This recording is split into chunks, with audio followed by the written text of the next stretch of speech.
السلام علیکم ورحمۃ اللہ وبرکاتہ۔ کیا حال ہے سب کا؟ چلیے شروع کرتے ہیں۔ نحمدہ ونصلی علی رسولہ الکریم، اما بعد فاعوذ باللہ من الشیطان الرجیم، بسم اللہ الرحمن الرحیم۔ رب اشرح لی صدری ویسر لی امری واحلل عقدۃ من لسانی یفقہوا قولی۔ الحمد للہ الذی بیدہ ملکوت کل شیء وہو یجیر ولا یجار علیہ، لہ الحمد کلہ وإلیہ یرجع الامر کلہ، لا ملجأ ولا منجا منہ الا الیہ، لا حول ولا قوة الا بہ۔ ہر قسم کی حمد اللہ کے لیے ہے، اسی کے ہاتھ میں ہر چیز کی بادشاہت ہے، اور وہ پناہ دیتا ہے اور اس کے خلاف کسی کو کوئی پناہ نہیں دے سکتا۔ اسی کے لیے ہر قسم کی حمد ہے اور تمام معاملات اسی کی طرف لوٹتے ہیں۔ اللہ سے پناہ کی کوئی جگہ نہیں ہے اور کوئی نجات نہیں ہے مگر اسی کی بارگاہ میں لوٹ کر جانے میں۔ گناہ سے بچنے کے لیے کوئی طاقت نہیں ہے اور کسی نیکی کو کرنے کی کوئی قوت نہیں ہے مگر اللہ ہی کی توفیق کے ساتھ۔ آئیے ہم شروع کرتے ہیں تیسرا پارہ۔ تلك الرسل فضلنا بعضهم على بعض منهم من كلم الله ورفع بعضهم درجات وآتينا عيسى ابن مريم البينات وأيدناه بروح القدس ولو شاء الله ما اقتتل الذين من بعد ما جاءتهم البينات ولكن اختلفوا من بعد ما جاءتهم البينات ولكن اختلفوا فمنهم من آمن ومنهم من كفر ولو شاء الله ما اقتتلوا ولكن الله يفعل ما يريد۔ تلک الرسل فضلنا بعضهم على بعض منهم من کلم اللہ ورفع بعضهم درجات۔ یہ رسول ان میں سے بعض کو ہم نے بعض پر فضیلت عطا کی ہے، ان میں سے بعض وہ ہیں جن سے اللہ نے کلام کیا، اور ان میں سے بعض کو درجات میں بلندی عطا کی، اور ہم نے عیسیٰ ابن مریم کو واضح نشانیاں عطا کی اور روح القدس سے اس کی تائید کی۔ اور اگر اللہ چاہتا تو وہ لوگ جو ان کے بعد آئے واضح نشانیاں آ جانے کے بعد باہم نہ لڑتے، لیکن انہوں نے اختلاف کیا۔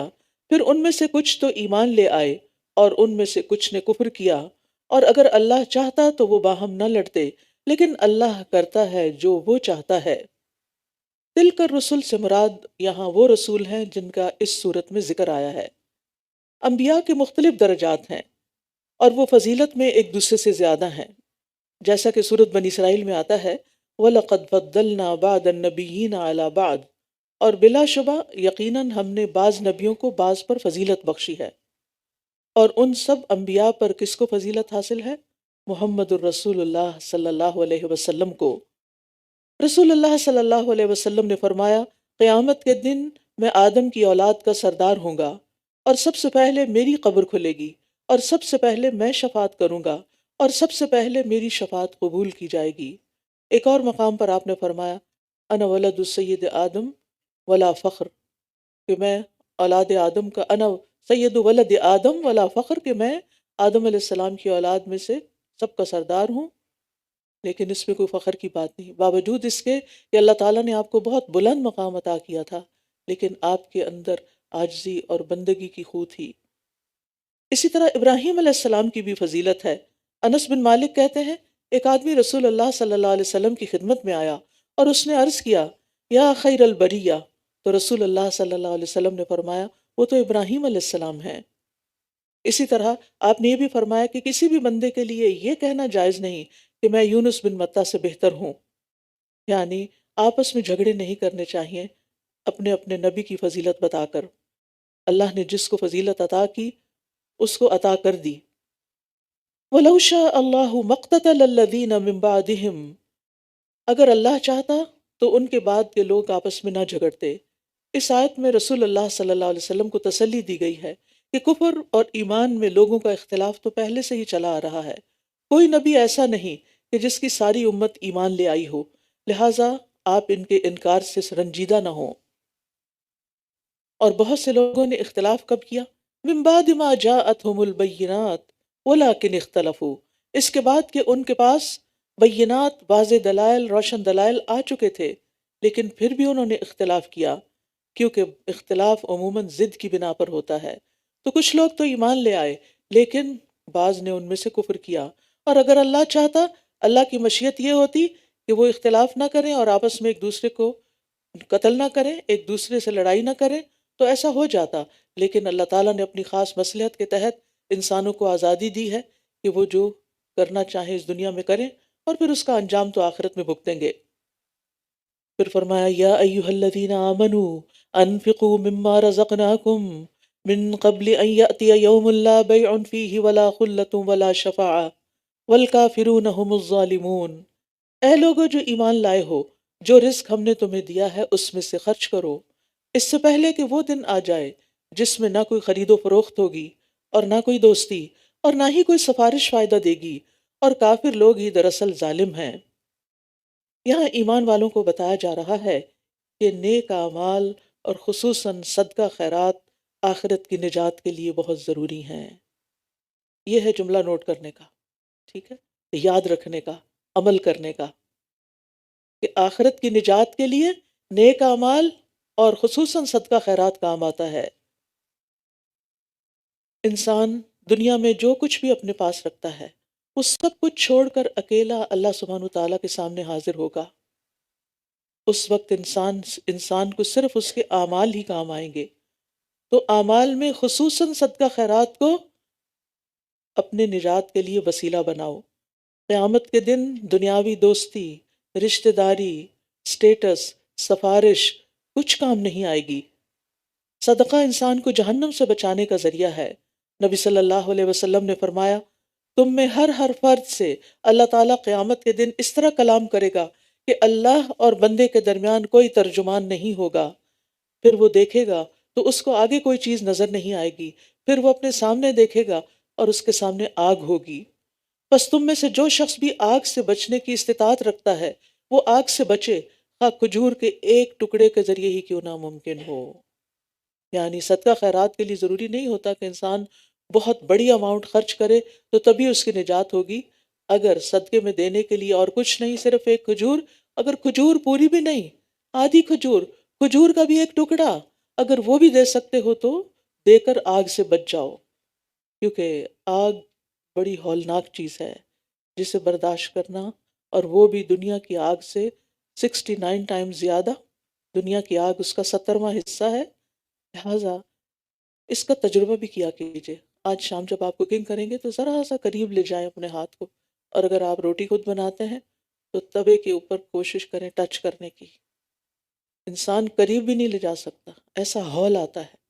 اس وقت خاص طور پر اگر رو کر استغفار کر سکیں تو رو کر نجات مانگے کہ اللہ اس آگ سے بچا لینا، اور اگر رونا نہ بھی آئے تو دل سے استغفار کریں اور دعا کریں، اللہم اجرنا من النار، اللہ ہمیں آگ سے بچا لینا، کیونکہ ومن زحزح عن النار وادخل الجنۃ فقد فاز، جو آگ سے، جہنم سے بچا لیا گیا، آگ سے بچا لیا گیا اور جنت میں داخل کر دیا گیا، وہ دراصل کامیاب ہوا۔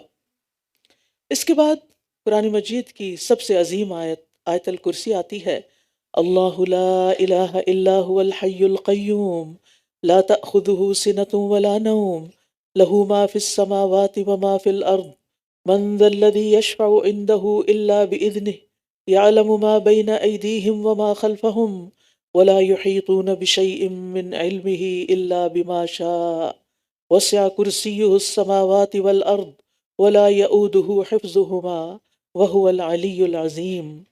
اللہ وہ ہے جس کے سوا کوئی معبود نہیں، وہ زندہ ہے، سب کو قائم رکھنے والا ہے، نہ اسے اونگ آتی ہے اور نہ نیند۔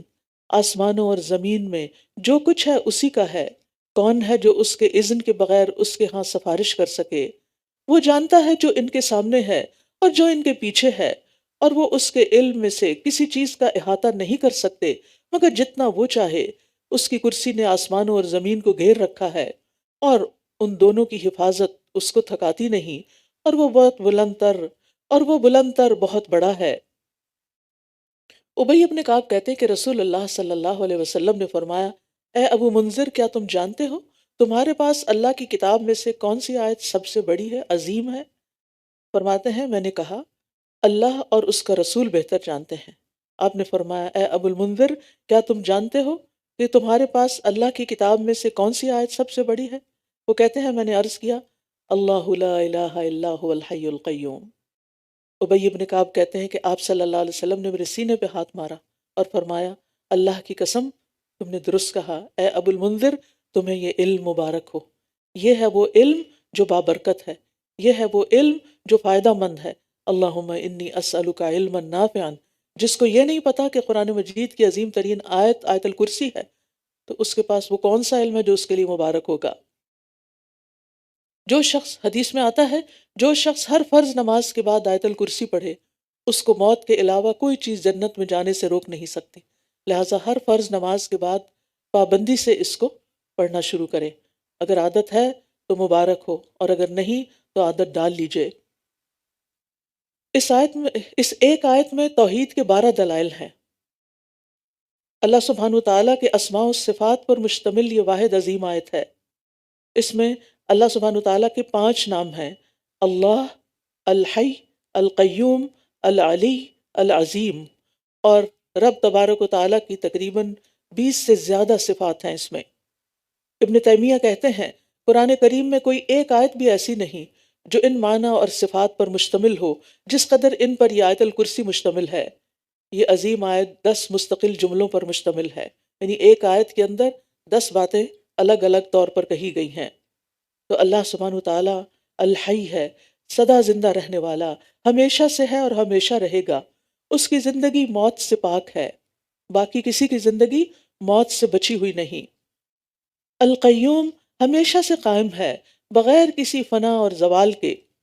العلی، بہت بلند ہے، ساری مخلوق سے بلند، 7 آسمانوں سے بھی اوپر، عرش پر مستوی ہے۔ الرحمن علی العرش استوی، وہ جو رحمان ہے وہ عرش پر مستوی ہوا۔ العظیم، سب سے بڑا ہے، اپنی شان میں، حکومت میں، غلبے میں، ہر اعتبار سے سب سے زیادہ عظیم ہے۔ لہٰذا ہمیں اس آیت کو خود بھی یاد کر لینا چاہیے اور اپنے بچوں کو بھی یاد کرانا چاہیے، دن کے علاوہ رات کو سوتے ہوئے بھی اس کو پڑھنا چاہیے۔ لا اکراہ فی الدین قد تبین الرشد من الغی فمن یکفر بالطاغوت ویؤمن باللہ فقد استمسک بالعروۃ الوثقی لا انفصام لها واللہ سمیع علیم۔ دین میں کوئی جبر نہیں، کسی کو دین میں زبردستی داخل نہیں کیا جائے گا، لیکن یقیناً ہدایت گمراہی سے الگ ہو چکی ہے۔ تو جو کوئی طاغوت کا انکار کرتا ہے اور اللہ پر ایمان رکھتا ہے تو یقیناً اس نے ایک مضبوط کڑا تھام لیا جو کبھی ٹوٹنے والا نہیں، اور اللہ خوب سننے والا، خوب جاننے والا ہے۔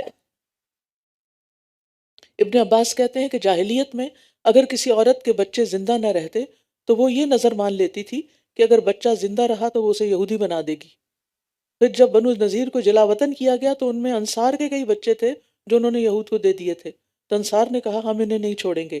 تو بہرحال اس پر یہ آیت نازل ہوئی کہ والدین بھی اپنی اولاد کو زبردستی کسی اور دین میں داخل نہیں کر سکتے، یعنی اگر وہ خود بہک گئے ہیں تو اپنی اولاد کو مجبور کریں کہ وہ بھی ان کے ساتھ گمراہ ہوں، تو ایسا نہیں ہوگا۔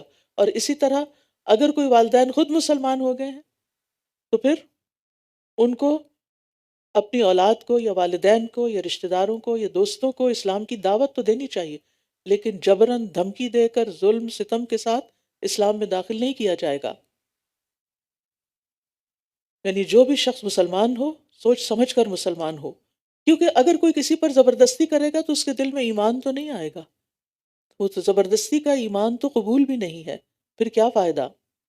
اور یہاں جو لفظ طاغوت استعمال ہوا ہے تو طاغوت ہر وہ چیز ہے جو اللہ کے مقابلے میں سرکشی کرے اور اللہ کو چھوڑ کر اس کی عبادت کی جائے، خواہ جس کی بھی بندگی کی جائے، خواہ وہ کوئی انسان ہو، کوئی لیڈر ہو، شیطان ہو، بت ہو، کوئی تصویر ہو، کوئی درخت ہو، پتھر ہو، کچھ بھی، یعنی جسے اللہ کا ند یا مد مقابل قرار دے دیا گیا ہو۔ یاد رکھیے طاغوت کی نفی کے بغیر ایمان مکمل نہیں۔ جب تک ہر قسم کے شرک کی نفی نہ کی جائے اللہ کے لیے اخلاص مکمل نہیں ہو سکتا، کیونکہ شرط ہے فَمَن يَكْفُرْ بِالطَّاغُوتِ وَيُؤْمِن بِاللَّهِ، تو جو اللہ پر ایمان لائے اور طاغوت کا انکار نہ کرے تو وہ مومن نہیں ہو سکتا۔ اسی لیے ہم جب کلمہ توحید پڑھتے ہیں، اسلام میں داخل ہوتے ہیں تو کیا کرتے ہیں؟ سب سے پہلے کیا کہتے ہیں؟ لا الہ الا اللہ۔ پہلے سب الہوں کا انکار کرتے ہیں، پھر اللہ سبحانہ تعالیٰ کا اقرار کرتے ہیں۔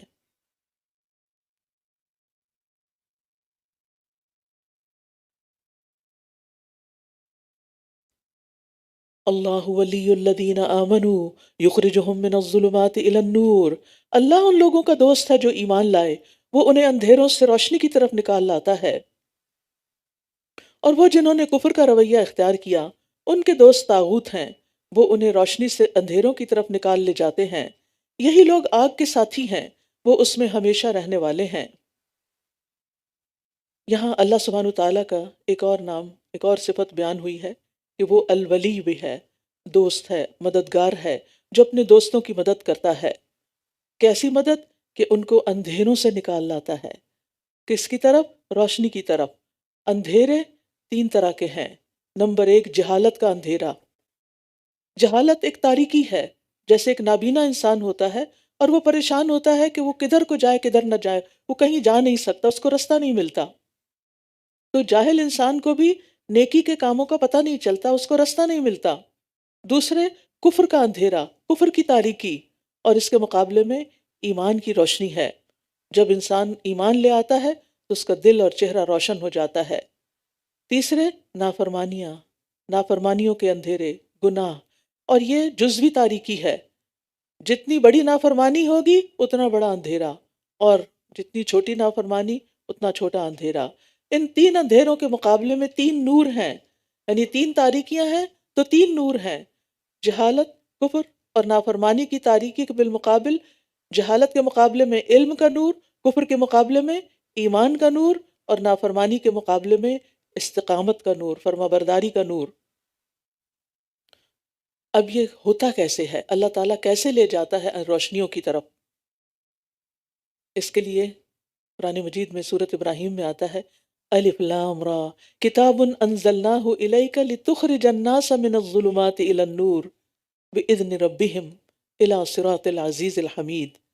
الف لام را، یہ ایک کتاب ہے جسے ہم نے آپ کی طرف نازل کیا ہے تاکہ آپ لوگوں کو اندھیروں سے روشنی کی طرف نکال لائیں۔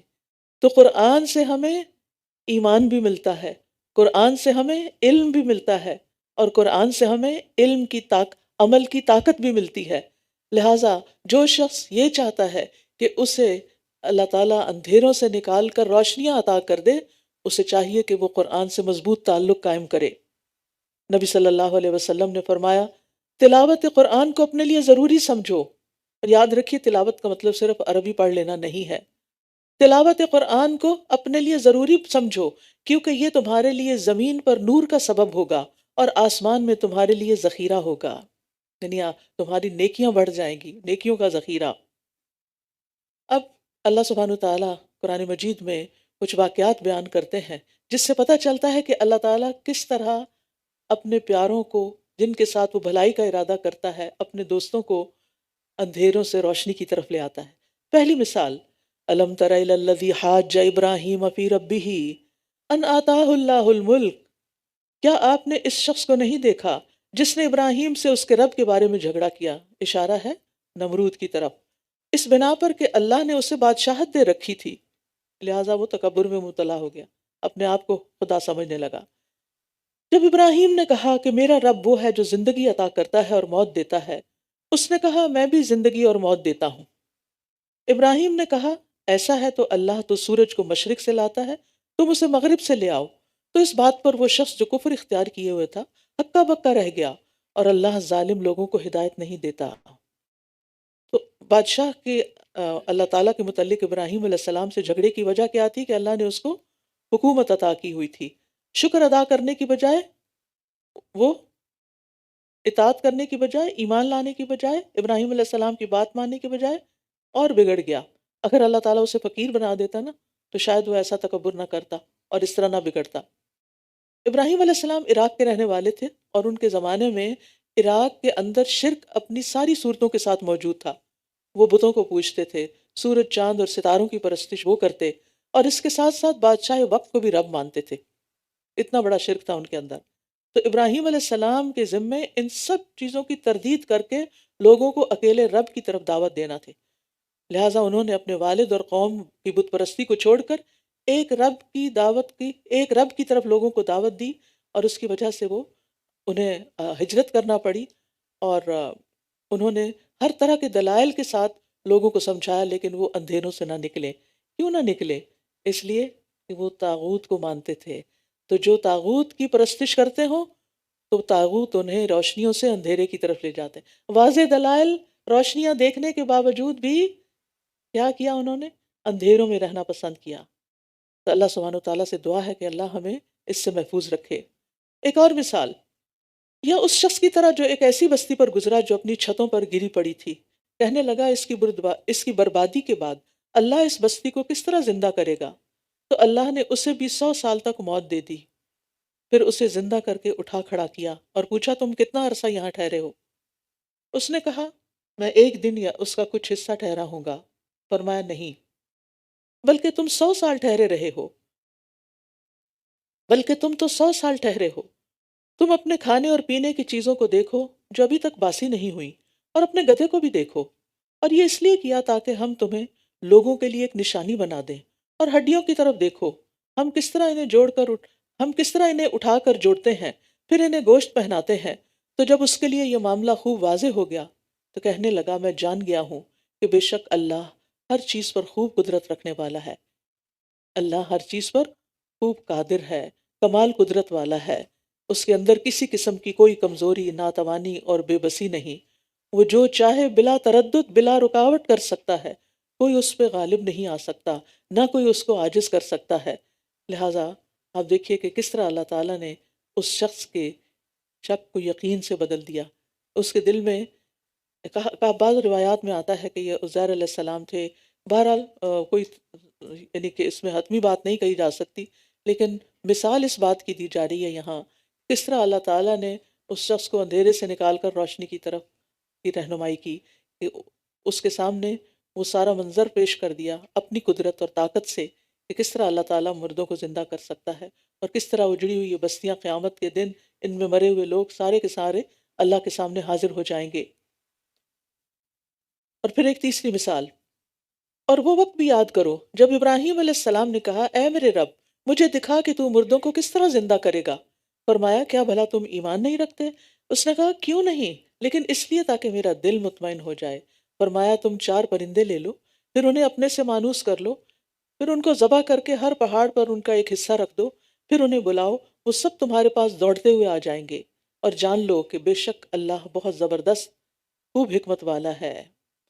ابراہیم علیہ السلام اللہ تعالیٰ کے پیغمبر تھے، اللہ تعالیٰ کے فرشتے اور احکامات ان کے پاس آتے تھے، ان کو مردوں کے جی اٹھنے میں کوئی شک نہیں تھا، مگر انہوں نے اسے آنکھوں سے دیکھ لینا چاہا، عین الیقین کا مرتبہ حاصل کرنے کی خواہش کی۔ انسانی عادت ہے کہ وہ کسی چیز کو جاننے کے بعد پھر اسے آنکھوں سے دیکھنا بھی چاہتا ہے، اور دیکھ کر جو یقین آتا ہے وہ صرف سن کر نہیں آتا۔ ان دونوں چیزوں میں فرق ہوتا ہے۔ اگرچہ علم کانوں سے بھی سن کے حاصل کیا جاتا ہے، لیکن جب آپ اس کو خود اپنی آنکھوں سے دیکھتے ہیں اور پڑھتے ہیں تو پھر اس میں اور طرح کا یقین ہوتا ہے۔ چنانچہ ابراہیم علیہ السلام نے علم الیقین کے بعد عین الیقین کا مرتبہ حاصل کرنے کی خواہش کا اظہار کیا، اور پھر اللہ سبحانہ تعالیٰ نے ان کی یہ خواہش پوری کر دی، اور کس طرح ابراہیم علیہ السلام کے ہاتھوں ہی پرندوں کو ذبح کروا کے ان کی روح پرواز کر گئی، اور انہیں دور دور پہاڑوں، کیونکہ پہاڑ جڑے ہوئے تھوڑے ہوتے، ایک پہاڑ دوسرا آتی، دور دور ان کے گوشت کے ٹکڑے مکس کر کے رکھ کے، اور پھر کہا کہ بلاؤ ان کو جیسے تم پہلے بلاتے تھے، اور وہ سب دوڑتے ہوئے چلے آئے۔ کس طرح اللہ کی قدرت کے ساتھ، کیونکہ اللہ العزیز ہے، الحکیم ہے، وہ ہر چیز پر غالب ہے، عزت والا بھی ہے اور غلبے والا بھی ہے، جو چاہے کر سکتا ہے، اور حکمت والا بھی ہے کہ ہر چیز کو سب سے بہتر انداز میں کرتا ہے۔ اس کی ذات اور صفات بے مثال ہیں، اور جیسا چاہے حکم دے اور جس سے جو چاہے کروا لے۔ اب جن کے اندر ایمان پختہ ہو جاتا ہے تو پھر وہ اللہ تعالیٰ کے حکم پر عمل کرتے ہیں۔ پیچھے ہم نے ایمان والوں کے لیے جو حکم پڑھا وہ کیا تھا کہ اللہ کے مال میں سے خرچ کرو۔ اب یہاں انفاق فی سبیل اللہ کے بارے میں کچھ آیات آئیں گی۔ مثل الذین ينفقون اموالهم فی سبیل اللہ کمثل حبۃ انبتت سبع سنابل فی کل سنبلۃ مئۃ حبہ واللہ یضاعف لمن یشاء واللہ واسع علیم۔ جو لوگ اپنے مال اللہ کے راستے میں خرچ کرتے ہیں ان کے خرچ کی مثال ایک دانے کی طرح ہے جس نے 7 بالیاں اگائیں، یعنی 7 شاخیں نکلی اس میں سے، جس کی ہر بالی میں 100 دانے ہوں، اور اللہ جس کے لیے چاہتا ہے اور بھی زیادہ بڑھا دیتا ہے، اور اللہ وسعت والا خوب جاننے والا ہے۔ یہاں فی سبیل اللہ سے مراد اللہ کا راستہ، یعنی اسلام کے راستے میں، دین کے راستے میں، دین کی ترقی کے لیے، خیر و بھلائی کو عام کرنے کے لیے اپنا مال خرچ کرنا مراد ہے۔ رسول اللہ صلی اللہ علیہ وسلم نے فرمایا جس نے اللہ کی راہ میں کوئی چیز خرچ کی اس کے لیے اس کا 700 گنا لکھا جاتا ہے۔ چھوٹی سی مثال، مثلا آپ کسی کو کوئی ایک کارڈ دیتے ہیں کہ یہ پڑھ لو، کوئی اسلام کے بارے میں پیمفلٹ دیتے ہیں، کہیں بل بورڈ پر قرآن کی کوئی آیت لکھوا کے لوگوں میں اسلام کی تعلیم کو عام کرتے ہیں، یہ سب کیا ہے؟ فی سبیل اللہ، یعنی فی سبیل الاسلام، اسلام کی ترقی کے لیے لوگوں کو دین کی تعلیم دیتے ہیں، لوگوں کتابیں چھپواتے ہیں، کتابیں بانٹتے ہیں، یا اسی طرح آج کل جیسے سوشل میڈیا کے ذریعے دین کی تعلیم کو عام کیا جا رہا ہے، یا ادارے بنائے جاتے ہیں، یا پھر اداروں کی مینٹیننس ہوتی ہے۔ یہ سارے کام کس لیے ہیں؟ کسی کی ذات کے لیے نہیں ہوتے، یہ دین کی تبلیغ کے لیے، دین کو عام کرنے کے لیے۔ اس راستے میں جب آپ اپنا مال خرچ کرتے ہیں، بھلے اپنے اوپر ہی کیوں نہ خرچ کر رہے ہو، مثلا آپ یہاں پر آتے ہیں، اپنی گاڑی میں گیس ڈلواتے ہیں، تو اب ظاہر ہے کہ آپ کو دنیا کا تو کوئی فائدہ ہو نہیں رہا، لیکن آپ نے یہ کس نیت سے خرچ کیا؟ اللہ کے راستے میں جانا ہے۔ تو اللہ کے راستے میں جب آپ خرچ کرتے ہیں اپنے پر یا دوسروں پر، تو یہ اللہ سبحانہ تعالیٰ کے نزدیک نہایت پسندیدہ ہے، اور اس کا اجر 700 گنا لکھا جاتا ہے۔ اور جیسی چیز خرچ کرتا ہے انسان ویسی ہی قیامت کے دن 700 گنا ہو کر ملے گی۔ ابو مسعود کہتے ہیں کہ ایک آدمی نے اللہ کے راستے میں ایک اونٹنی صدقہ کی جس کی ناک میں نکیل بھی پڑی ہوئی تھی، تو رسول اللہ صلی اللہ علیہ وسلم نے فرمایا قیامت کے دن یہ 700 اونٹنیاں لے کر آئے گا جن کی ناک میں نکیل پڑی ہوگی، جو اس نے دیا ہے 700 گنا بڑھا کر اس کو واپس لوٹایا جائے گا۔ لہٰذا کیونکہ عام طور پر ہم جب صدقہ خیرات کرتے ہیں، کسی بھوکے کو کھانا کھلا دیتے ہیں، کسی یتیم مسکین کو اسپانسر کر دیتے ہیں، کہیں بھی استعمال کر، لیکن جب دین کے لیے دینے کی باری آتی ہے تو ہمارا عموماً ٹرینڈ کیا ہوتا ہے؟ یہ ہمیں مفت مل جائے، ایسا ہی ہے نا؟ سپارے ہمیں مفت مل جائیں، ہماری سے فیس نہ لی جائے، ہم سے کسی قسم کی ڈونیشن کا تقاضا نہ کیا جائے۔ گڈ، ٹھیک ہے، دین کا علم فری ہی ہونا چاہیے، لیکن آخر کوئی تو خرچ کرے گا جس کی وجہ سے فری ہو سکے گا۔ اور اگر سارے لوگ صرف لینے والے ہوں اور دینے والا کوئی بھی نہ ہو تو یہ کام کیسے چل سکتا ہے؟ تو ہر نیکی کا اجر 10 گنا ہوتا ہے، لیکن دین کے راستے میں خرچ کرنے کا اجر 10 سے 700 گنا تک ہے۔ الذین ينفقون اموالهم فی سبیل اللہ ثم لا يتبعون ما انفقوا منا ولا اذى لهم اجرهم عند ربهم ولا خوف علیہم ولا هم يحزنون۔ جو لوگ اپنے مال اللہ کے راستے میں خرچ کرتے ہیں پھر خرچ کرنے کے بعد نہ احسان جتاتے ہیں اور نہ ہی اذیت دیتے ہیں، ان کے لیے ان کا اجر ان کے رب کے پاس ہے، اور ان پر نہ تو کوئی خوف ہوگا اور نہ ہی وہ غمگین ہوں گے۔ تو یہاں یہ بتایا جا رہا ہے کہ خرچ اللہ کی رضا کے لیے جب کیا جائے تو کسی کو بھی دے کر احسان نہ جتایا جائے، یعنی کسی کو یہ نہ کیا جائے کہ میں نے تو اتنا یہاں ڈونیٹ کیا ہے اور مجھے تو کوئی عزت نہیں دی جاتی، مجھے تو کوئی کسی کرسی پہ نہیں بٹھایا جاتا، اور اس طرح کے مختلف احسانات جتانا کہ میں نے بہت کچھ کیا اور مجھے ریٹرن کچھ نہیں مل رہا۔ یہ ریٹرن آپ نے بندوں سے نہیں لینا، اللہ سے لینا ہے، لہٰذا اس کو تو مینشن بھی نہیں کرنا۔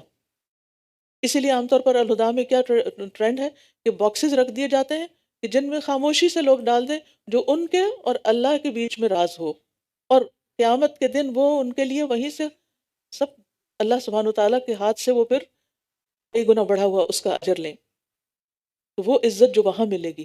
اور وہ ریوارڈ جو وہاں ملے گا وہ یہاں تو کوئی بھی نہیں دے سکتا۔ اگر آپ دکھا کے بھی دیں گے تو کیا ہوگا؟ زیادہ زیادہ لوگ کہیں گے واہ بھائی واہ بہت خرچ کرتا ہے، اس کے بعد کیا ہوگا؟ وہ بھول جائیں گے اور کچھ دن کے بعد آپ بھی بھول جائیں گے، آگے کے لیے کچھ بھی نہیں رہے گا۔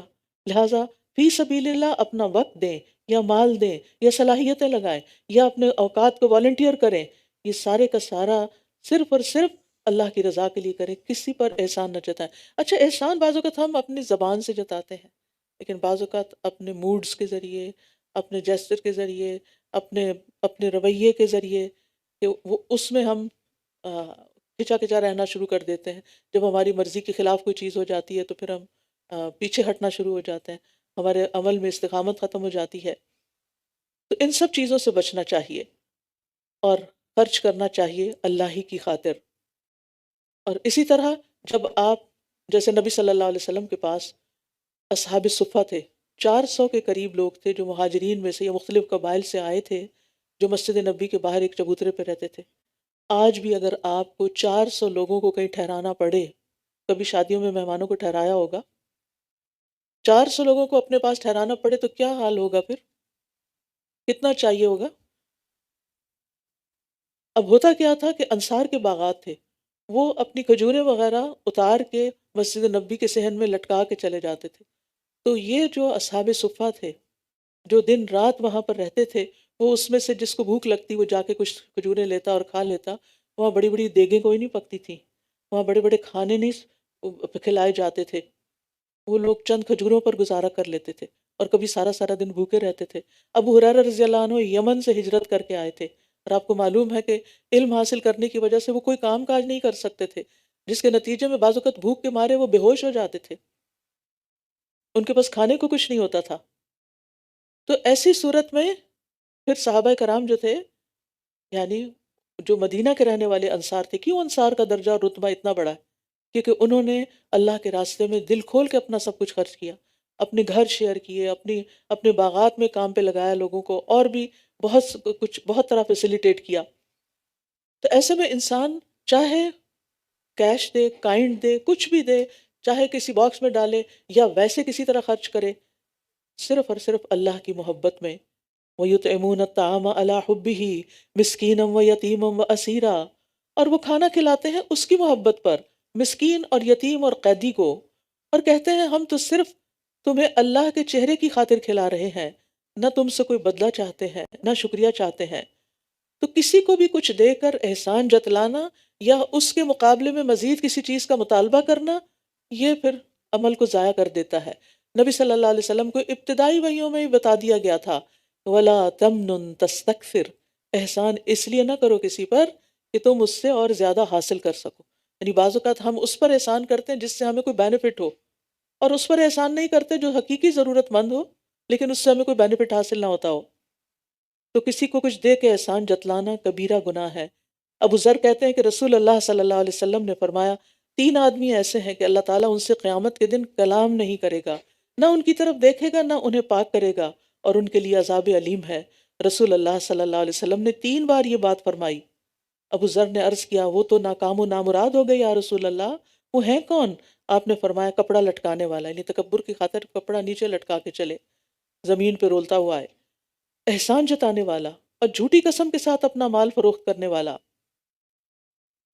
نبی صلی اللہ علیہ وسلم نے فرمایا، احسان جتانے والا، ماں باپ کا نافرمان اور عادی شرابی جنت میں نہیں جائیں گے۔ اللہ تعالیٰ ہمیں ان گناہوں سے محفوظ رکھے۔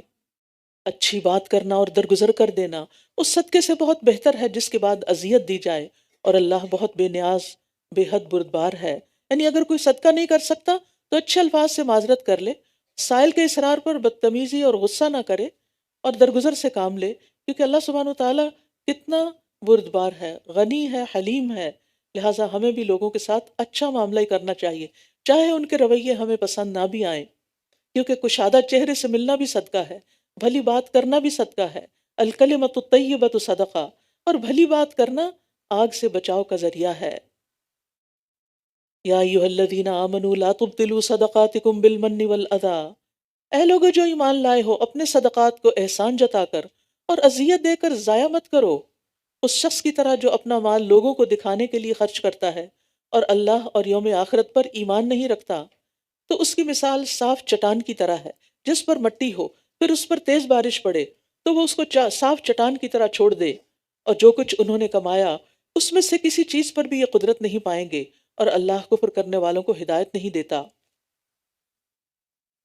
مدینہ میں منافقین بھی تھے، بظاہر مسلمان تھے، لیکن وہ اپنا مال ریاکاری کرتے ہوئے خرچ کرتے تھے، دکھاوے دکھاوا کر کے خرچ کرتے تھے تاکہ لوگوں کی نظروں میں جج جائیں، لوگوں کی نظروں میں بڑے بن جائیں، اچھے بن جائیں۔ اس سے ایمان والوں کو منع کر دیا گیا کہ کسی کو صدقہ دینے کے بعد اس پہ ایک تو احسان نہیں جتاؤ، تکلیف نہیں دو، اور اسی طرح اس منافق کی طرح اپنے اعمال کو ضائع نہ کرو جو صرف دکھاوے کے لیے اپنا مال خرچ کرتا ہے اور اس کا اللہ تعالیٰ اور یوم آخرت پر ایمان نہیں۔ وہ شروع میں پڑھا تھا ہم نے نا، یا کہ وَمِنَ النَّاسِ مَن يَقُولُ آمَنَّا بِاللَّهِ وَبِالْيَوْمِ الْآخِرِ وَمَا هُمْ بِمُؤْمِنِينَ۔ کچھ لوگ کہتے ہیں ہم ایمان لائے لیکن وہ ہوتے نہیں ہیں مومن۔ تو یہ ان کی علامات ہیں، کیونکہ جس کو آخرت میں ملنے کا ریوارڈ واپس، یعنی جس کو آخرت میں بدلہ ملنے کا یقین ہو، اسے دکھاوے کا شوق نہیں رہتا، اس کو لوگوں کو دکھا کے مزہ بھی نہیں آتا۔ کچھ لوگ ہوتے ہیں تعریف کے بھوکے ہوتے ہیں، ہم ایسا کام کریں کہ لوگ بس ہماری واہ واہی کرتے رہیں۔ یہ بھی ایک خناس ہوتا ہے جو ذہن میں بھر جاتا ہے، اس سے بھی باہر نکلنا چاہیے۔ ہمیں ہماری اصل توجہ اس بات پہ ہونی چاہیے کہ ہم جو کچھ کر رہے ہیں وہ اللہ کی نگاہ میں قابل قبول ہے یا نہیں۔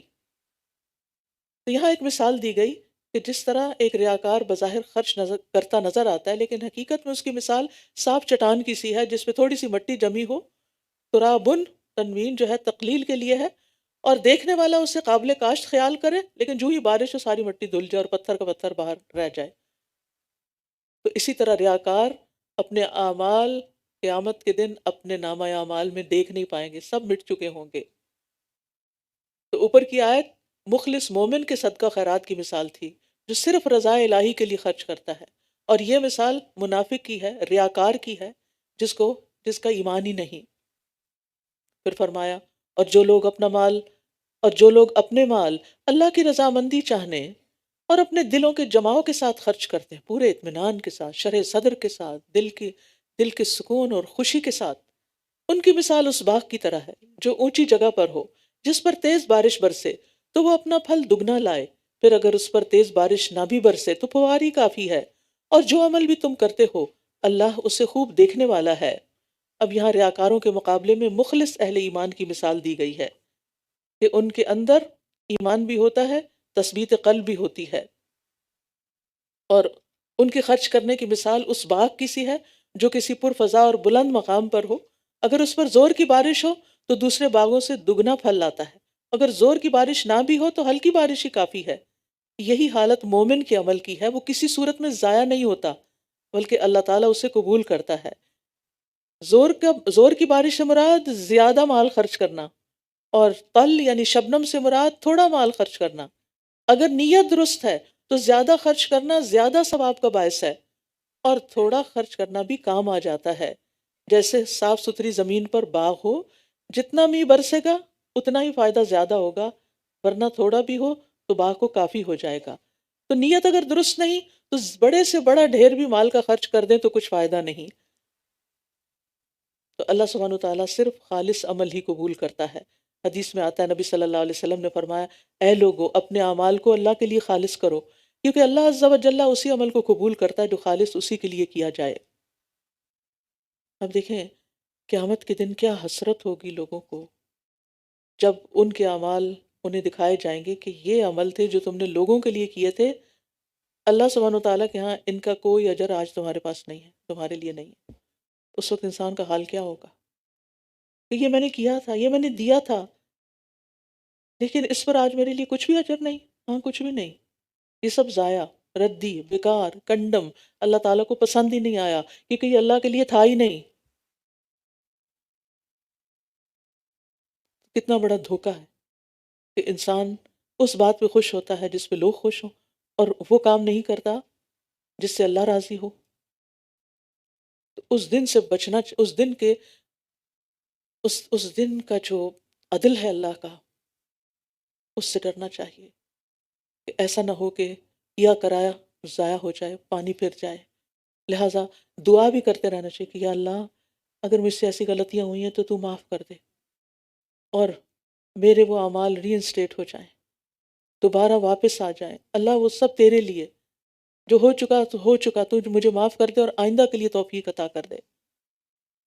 پھر فرمایا کیا تم میں سے کوئی یہ چاہے گا کہ اس کا کھجوروں اور انگوروں کا ایک باغ ہو جس کے نیچے نہریں بہتی ہوں، اس کے لیے اس میں ہر طرح کے پھل ہوں، اور اسی حال میں اس کو بڑھاپا آ پہنچے اور اس کے بچے ابھی کمزور ہوں، تو اچانک اس پر ایک بگولا آ پڑے جس میں آگ بھری ہوئی ہو، تو وہ جل کر راکھ ہو جائے۔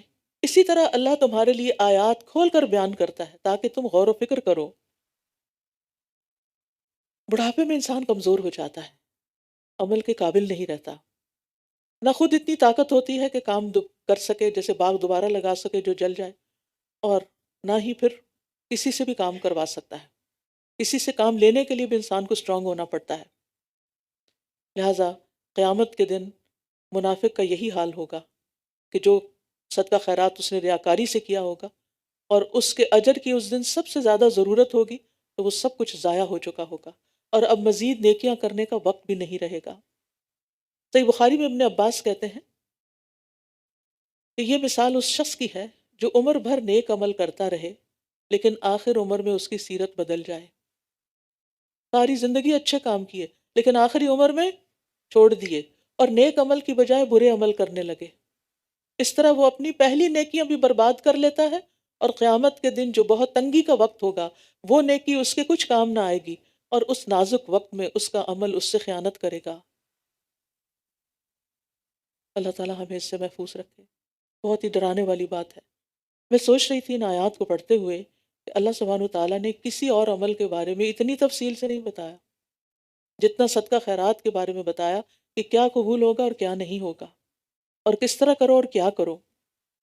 کتنی تفصیلی انسٹرکشنز ہیں۔ پھر فرمایا اے لوگو جو ایمان لائے ہو، ان پاکیزہ چیزوں میں سے خرچ کرو جو تم نے کمائی ہیں، اور ان میں سے بھی جو ہم نے تمہارے لیے زمین سے نکالی ہیں، اور جو تم خرچ کرتے ہو اس میں سے خراب چیز دینے کا ارادہ نہ کرو جبکہ تم خود اس کو لینے والے نہیں، مگر یہ کہ تم اس بارے میں چشم پوشی کر جاؤ اور جان لو کہ بے شک اللہ بہت بے نیاز، بہت تعریف والا ہے۔ قبولیت صدقہ کی ایک اور شرط ہے یہاں، کہ چیز جو دی جا رہی ہے وہ عمدہ ہو، طیب ہو۔ اگر کوئی شخص ردی چیز دے گا تو وہ اللہ کے ہاں قبول نہیں ہوگی۔ اس لیے ہمیشہ بعض اوقات ایسے ہوتے ہیں نا کہ لوگ کیش کی بجائے کائنڈ میں ڈونیشن مانگتے ہیں۔ لوگ اپنے پھٹے پرانے گندے مندے کپڑے اٹھا کے لے جا کے اسلامک سینٹرز میں رکھ دیتے ہیں ڈھیر بنا کے، کوئی اور شاید ان کے لیے دھو دے گا اور اس کو صاف کر دے گا، اور بعض کپڑے تو ایسی حالت میں نکلتے ہیں کہ انسان ان کی اسمیل بھی نہیں برداشت کر سکتا۔ یہ اللہ کے راستے میں ہم دے رہے ہیں۔ آپ کو پتہ ہے صدقہ کسی انسان تک پہنچنے سے پہلے اللہ کے ہاتھ میں جاتا ہے۔ حضرت عائشہ رضی اللہ تعالیٰ عنہ جو صدقے میں چیز دیتی تھی اس کو خوشبو لگا کے دیتی تھی، عمدہ طریقے سے دیں۔ ہم جب انسانوں کو کوئی گفٹ دیتے ہیں تو اتنی زبردست پیکنگ کر کر کے، کیونکہ اس سے مقصود ہمارا انسانوں کو خوش کرنا ہوتا ہے، چاہے اندر چیز کسی کام کی نہ ہو لیکن پیکنگ وہ خوب کریں گے۔ اللہ کو جب کوئی چیز دینی ہو تو ہمارا حال کیا ہوتا ہے؟ بس جو چیز اپنے کام کی نہیں وہ بس بیکار سمجھ کے دوسرے کو دے دو جی، اور گاربیج بیگ میں ڈال کے دیتے ہیں، جیسے گاربیج گھر کے باہر رکھتے ہیں ایسے ہی فی سبیل اللہ کسی مسجد میں جا کے رکھاتے ہیں۔ اور بعض اوقات یہ افسوس ہوتا ہے کہ لوگوں نے مسجدوں کو ڈمپ ایریا بنایا ہوا ہے۔ جو پھٹے پرانے قرآن مجید ہوتے ہیں، جو ردی ہوتی ہے، جو کتابیں پڑھ کے اب کام کی نہیں رہی، گھر میں اچھی نہیں لگ رہی، وہ اٹھا کے ساری جا کے دے دو۔ وہ جانے ان کا کام جانے، بس وہ ہے نا اس کام کے لیے کہ جو لوگوں کی ردی کو صاف کرتے رہیں۔ ہم دین کے ساتھ کیا مذاق کر رہے ہیں؟ کیا قیامت کے دن یہی چیزیں وصول کریں گے اللہ تعالیٰ سے ہم جا کر؟ برائے ابن عازب کہتے ہیں یہ آیت ہم انصار کے بارے میں اتری، ہم کھجوروں والے تھے، ہر آدمی اپنے درختوں میں سے زیادہ یا کم درختوں کے مطابق لے کر آتا، کوئی آدمی ایک خوشہ کوئی دو خوشے لا کر مسجد میں لٹکا دیتا۔ اہل صفہ کے پاس کھانے کو کچھ نہ ہوتا تو ان میں سے جب کسی کو بھوک لگتی وہ خوشے کے پاس آ کر اپنے عصا سے ضرب لگاتا اور اس میں سے نیم پختہ اور پختہ کھجوریں جو گر پڑتی ان کو اٹھا کے کھا لیتا۔ کچھ لوگ جنہیں نیکی میں رغبت نہ تھی وہ نکمے اور ردی خوشے لے کر آتے، اور ایسے خوشے بھی جو ٹوٹے ہوئے ہوتے انہیں لٹکا دیتے۔ تو اللہ سبحانہ وتعالیٰ نے یہ آیت نازل کر دی کہ تم وہ دو جو تم اپنے لیے پسند کرتے ہو، اور جو اپنے لیے پسند نہیں کرتے وہ دوسرے کو بھی مت دو۔ برا کہتے ہیں اس آیت کے بعد ہم میں سے ہر ایک اپنی سب سے عمدہ چیز لے کر آتا۔ ہم نے بھی آیت سن لی ہے، اور آج کے بعد ہم نے بھی کیا کرنا ہے؟ اللہ کے راستے میں جو دینا ہے عمدہ اور اچھا ہی دینا ہے، ورنہ اللہ کو ہمارے ان صدقات کی کوئی ضرورت نہیں، کیونکہ اللہ الغنی ہے، وہ ساری مخلوق سے بے نیاز ہے، سب اسی کے محتاج ہیں۔ شیطان تمہیں مفلسی سے ڈراتا ہے اور بے حیائی کا حکم دیتا ہے، اور اللہ تم سے اپنی بخشش اور فضل کا وعدہ کرتا ہے، اور اللہ وسعت والا خوب جاننے والا ہے۔ یہاں شیطان کے وسوسے سے ہوشیار رہنے کی تلقین کی جا رہی ہے، کیونکہ انسان جب صدقہ کرنا چاہتا ہے تو شیطان آڑے آ جاتا ہے، دل میں وہم اور وسوسے پیدا کرتا ہے کہ اگر تم نیک کاموں میں خرچ کرو گے تو فقیر ہو جاؤ گے، اور پھر شرمناک بخل کی ترغیب دیتا ہے اور اکساتا رہتا ہے۔ تو شیطان کے وسوسے کے بالمقابل خرچ کرنے والوں سے اللہ کا وعدہ ہے کہ اللہ سبحانہ وتعالیٰ کے راستے میں جب دو گے تو تمہیں کئی گنا زیادہ ملے گا۔ رسول اللہ صلی اللہ علیہ وسلم نے فرمایا، ہر روز جب بندے صبح کرتے ہیں تو دو فرشتے نازل ہوتے ہیں، ان میں سے ایک دعا کرتا ہے، اے اللہ خرچ کرنے والے کو اس کی جگہ اور دے دے۔ یہ دعا ملتی ہے آپ کو کہاں سے؟ کس کی دعا؟ فرشتوں کی، جو معصوم ہیں، جنہوں نے کبھی کوئی گناہ نہیں کیا، کہ اللہ جو دے رہا ہے نا اس کو اور دے۔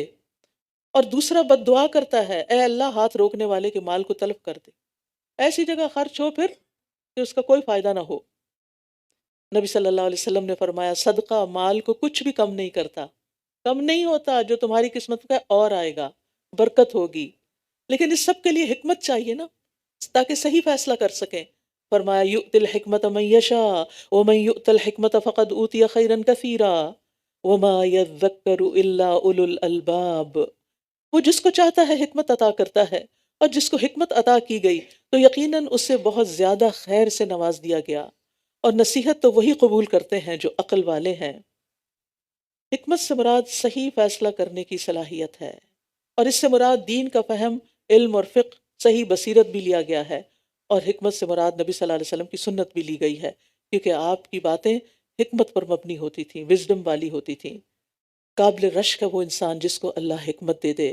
رسول اللہ صلی اللہ علیہ وسلم نے فرمایا، رشک دو خوبیوں کے سوا کسی پر جائز نہیں، ایک وہ آدمی جسے اللہ نے مال دیا، پھر وہ اسے حق کے راستے میں خرچ کرنے کی، اور اسے حق کے راستے میں خرچ کرنے کی مکمل قدرت یعنی توفیق بھی دی، اور ایک وہ آدمی جسے اللہ نے حکمت عطا کی تو وہ اس کے مطابق فیصلے کرتا ہے اور دوسروں کو اس کی تعلیم دیتا ہے۔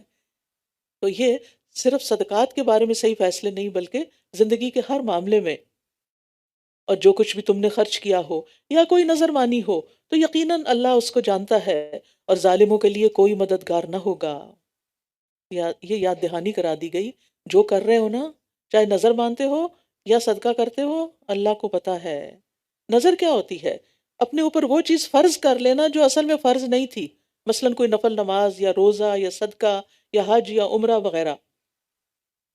ایک نظر ہوتی ہے نظر مطلق، اور دوسری ہوتی ہے معلق۔ مطلق یہ ہے کہ کوئی شرط لگائے بغیر صرف اللہ کی رضا کے لیے اپنے اوپر کسی نیکی کو لازم کر لینا، کہ مثلا میں اللہ کو خوش کرنے کے لیے آئندہ سے تہجد کی نماز پڑھوں گا یا عمرہ کروں گا۔ یہ نظر اللہ تعالیٰ کو بہت محبوب ہے، کہ آپ ایک کمٹمنٹ کر رہے ہیں کسی نفل کام کی، فرض تو ادا کرنا ہی ہے، کسی نفلی کام کی کمٹمنٹ کری ہے آپ نے، اس سے اللہ تعالیٰ کی محبت حاصل ہوتی ہے آپ کو۔ دوسری نظر معلق ہے، کسی شرط کے ساتھ نظر، اگر میرا فلاں کام ہو گیا تو میں فلاں نیکی کروں گا، مثلا صدقہ کروں گا یا نفل پڑھوں گا۔ یہ نظر اللہ تعالیٰ کو پسند نہیں، کیونکہ اللہ تعالیٰ آدمی کی شرط سے مستغنی ہے، وہ اس کی وجہ سے اس کی مراد بر نہیں لائے گا کہ کوئی میرے ساتھ ڈیل کر رہا ہے کہ اگر آپ مجھے یہ دے دیں گے تو میں آپ کے لیے یہ کر دوں گا۔ کتنی عجیب بات ہے نا، اللہ سے شرطیں لگانا۔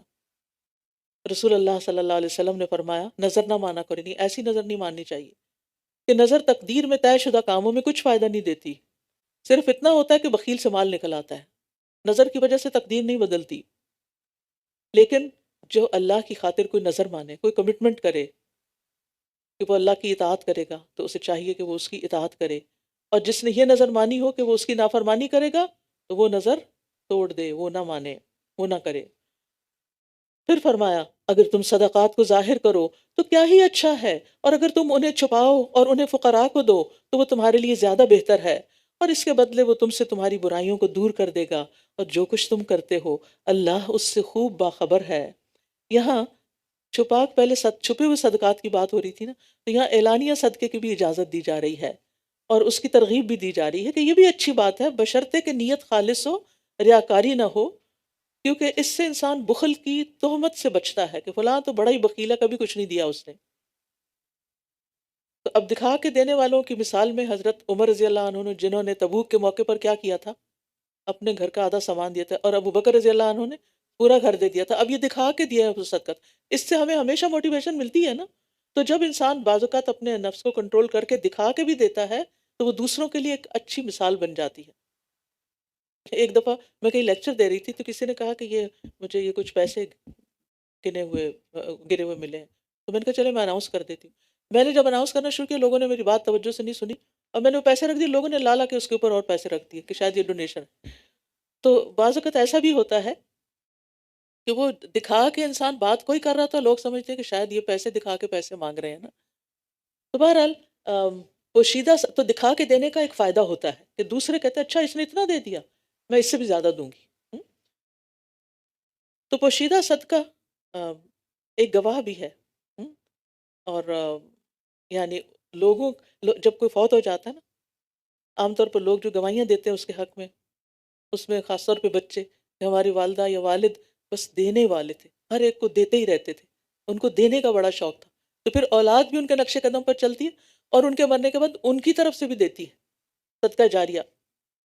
تو بہرحال یہاں دو طریقے بتائے گئے، اعلانیہ صدقہ دینا اور چھپا کے دینا۔ اللہ تعالیٰ نے دونوں کو اچھا قرار دیا ہے، لیکن چھپا کے دینا بہرحال سیف سائیڈ ہے کہ انسان کے اندر کوئی کوئی ریاکاری نہ آ جائے یا تکبر نہ آ جائے۔ اور جو چھپا کے اور دکھا کے دونوں طرح دیتے ہیں، نیت خالص کے ساتھ، وہ ایسی تجارت کی امید رکھتے ہیں جسے کبھی بھی بربادی نہیں۔ وَأَنفَقُوا مِمَّا رَزَقْنَاهُمْ سِرًّا وَعَلَانِيَةً يَرْجُونَ تِجَارَةً لَن تَبُورَ۔ قیامت کے دن 7 لوگ عرش الہی کے سائے تلے ہوں گے، ان میں سے ایک وہ کہ جس کے دائیں ہاتھ نے دیا اور بائیں کو خبر ہی نہیں کیا دیا۔ اور مخفی صدقہ رب کے غضب کو بچانے کا ذریعہ ہے، قبر کی گرمی کو دور کرنے کا ذریعہ ہے۔ جب آپ دے رہے ہوں نا، خاموشی سے کسی باکس میں ڈال رہے ہوں، تو پھر دعا بھی کیا کریں، یا اللہ اس سے میری قبر کی آگ ٹھنڈی کر دینا۔ اور اللہ الخبیر ہے، یعنی اس سے کوئی بھی خبر پوشیدہ نہیں، ہر چیز کو جانتا ہے، ہر حرکت، ہر سکون، ہر اضطراب، ہر اطمینان کی خوب خبر ہے۔ خبیر اس کو کہتے ہیں جو پوشیدہ چیزوں کی بھی خبر رکھتا ہو۔ پھر فرمایا انہیں ہدایت دینا آپ کے ذمہ نہیں، لیکن اللہ جسے چاہتا ہے ہدایت دیتا ہے، اور جو مال تم خرچ کرتے ہو تو وہ تمہاری اپنی ذات کے فائدے کے لیے ہے، اور تم تو صرف اللہ کا چہرہ چاہنے کے لیے ہی خرچ کرتے ہو، اور مال میں سے جو بھی تم خرچ کرتے ہو وہ تمہیں پورا پورا واپس دے دیا جائے گا، اور تم ظلم نہ کیے جاؤ گے۔ یہ سب کچھ ہم صرف آگے ڈپازٹ کر رہے ہوتے ہیں، اپنے لیے آگے بھیج رہے ہوتے ہیں، کچھ بھی کسی اور کے پاس نہیں جائے گا، واپس آپ کو ملے گا۔ اگر کوئی آپ سے کہے کہ مجھے فلاں چیز دو میں تمہیں واپس دیتی ہوں، تو آپ دیں گے یا نہیں؟ واپس ہی مل جانی ہے نا، دو، خوشی سے دو۔ تو یہ جو کچھ اللہ کے راستے ہم دے رہے ہیں واپس ملنا ہے، اس لیے خوشی سے دیں۔ اور خاص طور پر جن لوگوں کو دینا پسند نہ ہو، صحابہ جو تھے وہ اپنے مشرک رشتہ داروں کو دینا پسند نہیں کرتے تھے، تو انہوں نے پھر نبی صلی اللہ علیہ وسلم سے پوچھا تو آپ نے اجازت دے دی۔ حضرت اسماء کو اپنی والدہ کے ساتھ صلہ رحمی کی اجازت دی، اور پھر اب وہ خاص جگہ بتائی گئی ہے جہاں صدقات کرنے چاہیے۔ یہ صدقات ان فقراء کے لیے ہیں جو اللہ کے راستے میں گھیر لیے گئے، جو زمین میں معاش کے لیے چلنے پھرنے کی استطاعت نہیں رکھتے۔ ناواقف حال ان کے سوال نہ کرنے کی وجہ سے انہیں مالدار سمجھتا ہے۔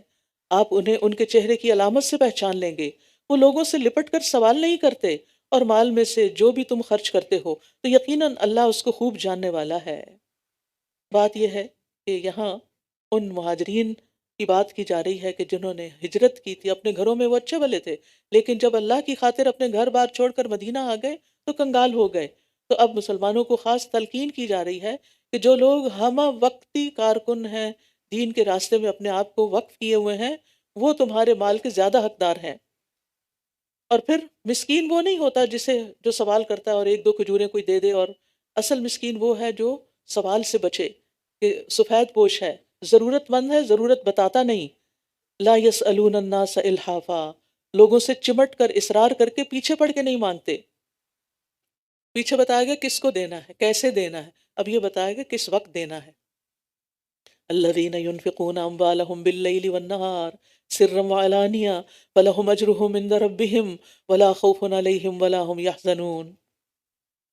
وہ لوگ جو اپنے مال رات اور دن چھپے اور کھلے خرچ کرتے ہیں تو ان کے لیے ان کا اجر ان کے رب کے پاس ہے، اور ان پر نہ کوئی خوف ہوگا اور نہ ہی وہ غمگین ہوں گے۔ آ رہا ہے رمضان، موقع خرچ کرنے کا، دن کو بھی اور رات کو بھی۔ دن کو روزے کی حالت میں دورہ قرآن پہ جاتے ہوئے، اور رات کو قیام کے لیے مسجد جاتے ہوئے، دونوں اوقات کھلے ہیں، سرن و علانیہ، اور دونوں طرح دے سکتے ہیں۔ اور اس کا نتیجہ آپ کو دنیا میں کیا ملے گا؟ خوف اور غم سے نجات ہوگی، دل میں اللہ کی محبت بھر جائے گی۔ اس کے مقابلے میں جس چیز کو شدید کنڈیم کیا گیا وہ ربا ہے، سود ہے۔ وہ لوگ جو سود کھاتے ہیں وہ قیامت کے دن کھڑے نہ ہو سکیں گے مگر جیسے وہ شخص کھڑا ہوتا ہے جسے شیطان نے چھو کر خپتی بنا دیا ہو۔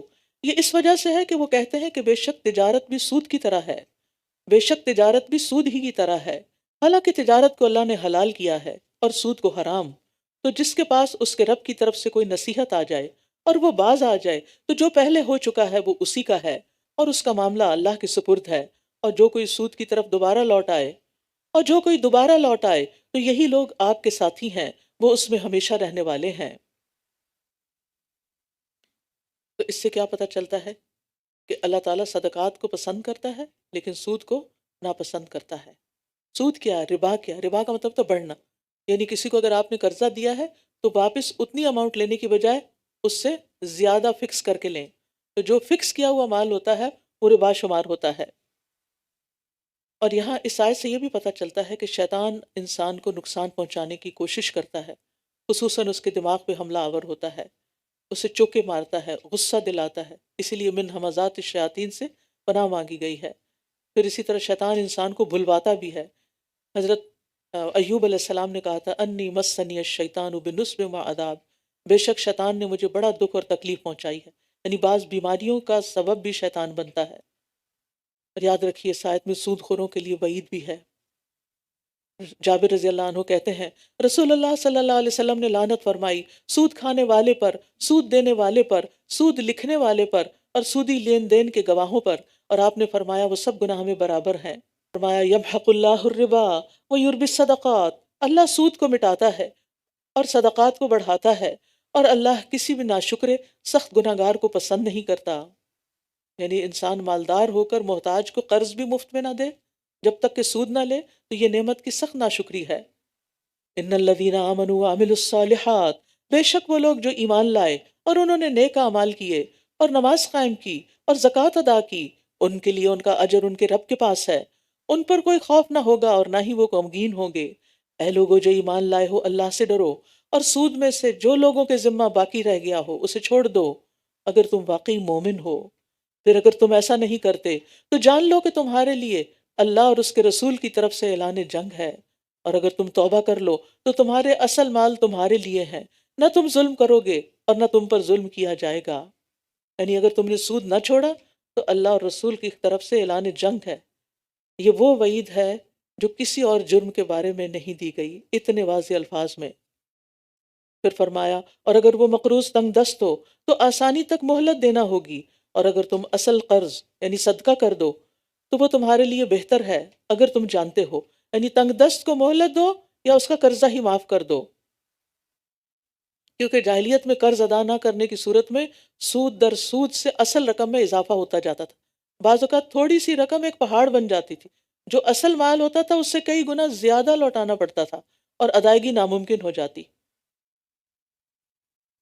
تو مہلت دینے کا اجر بہت بڑا ہے، کیونکہ آپ صلی اللہ علیہ وسلم نے فرمایا قرض چکانے کی مدت تک اسے قرض کے برابر صدقے کا ثواب ملے گا۔ اگر آپ نے کسی کو قرض دیا تو جب تک وہ اس کے پاس ہے ہر روز آپ کے نامہ اعمال میں صدقہ لکھا جا رہا ہے اس اماؤنٹ کا، اور اگر قرض چکانے کی مدت کے آنے پر مہلت دے تو اسے قرض سے دگنا صدقے کا ثواب ملے گا۔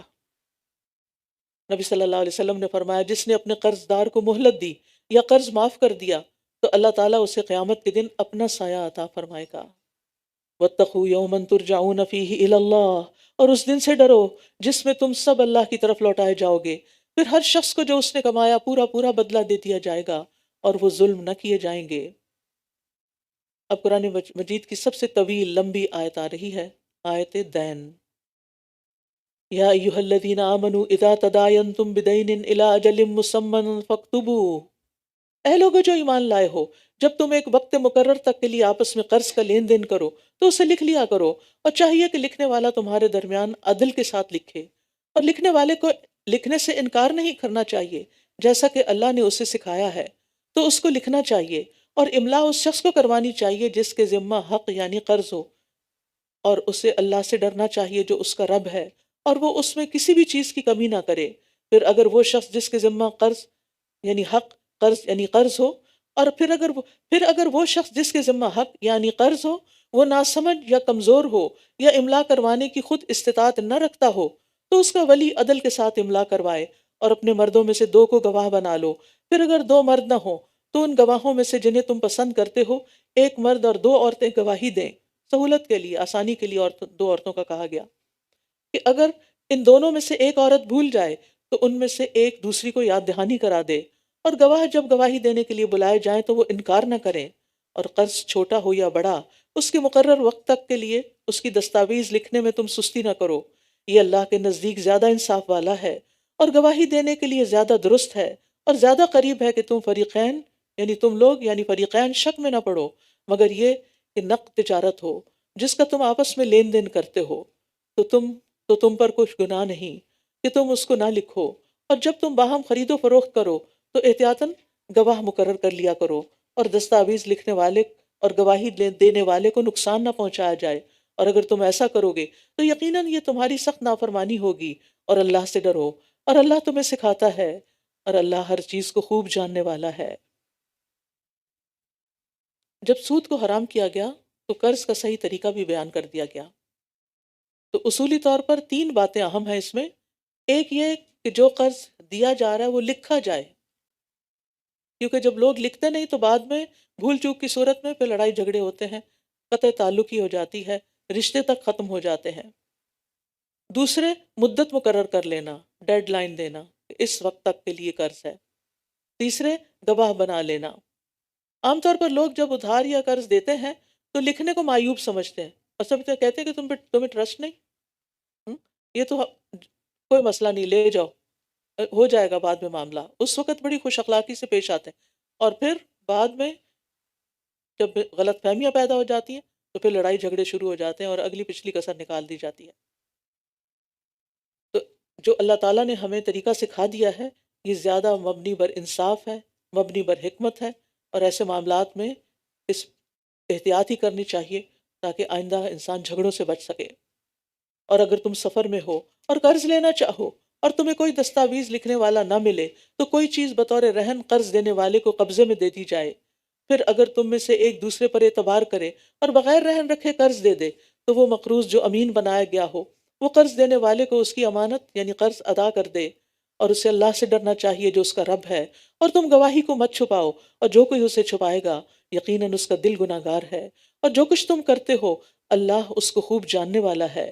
للہ ما فی السماوات و ما فی الارض، اللہ ہی کا ہے جو کچھ آسمانوں اور زمین میں ہے، اور جو تمہارے دلوں میں ہے تم اسے ظاہر کرو یا اسے چھپاؤ، اللہ اس پر تمہارا محاسبہ کرے گا، پھر جسے وہ چاہے گا بخش دے گا اور جسے چاہے گا عذاب دے گا، اور اللہ ہر چیز پر پوری قدرت رکھنے والا ہے۔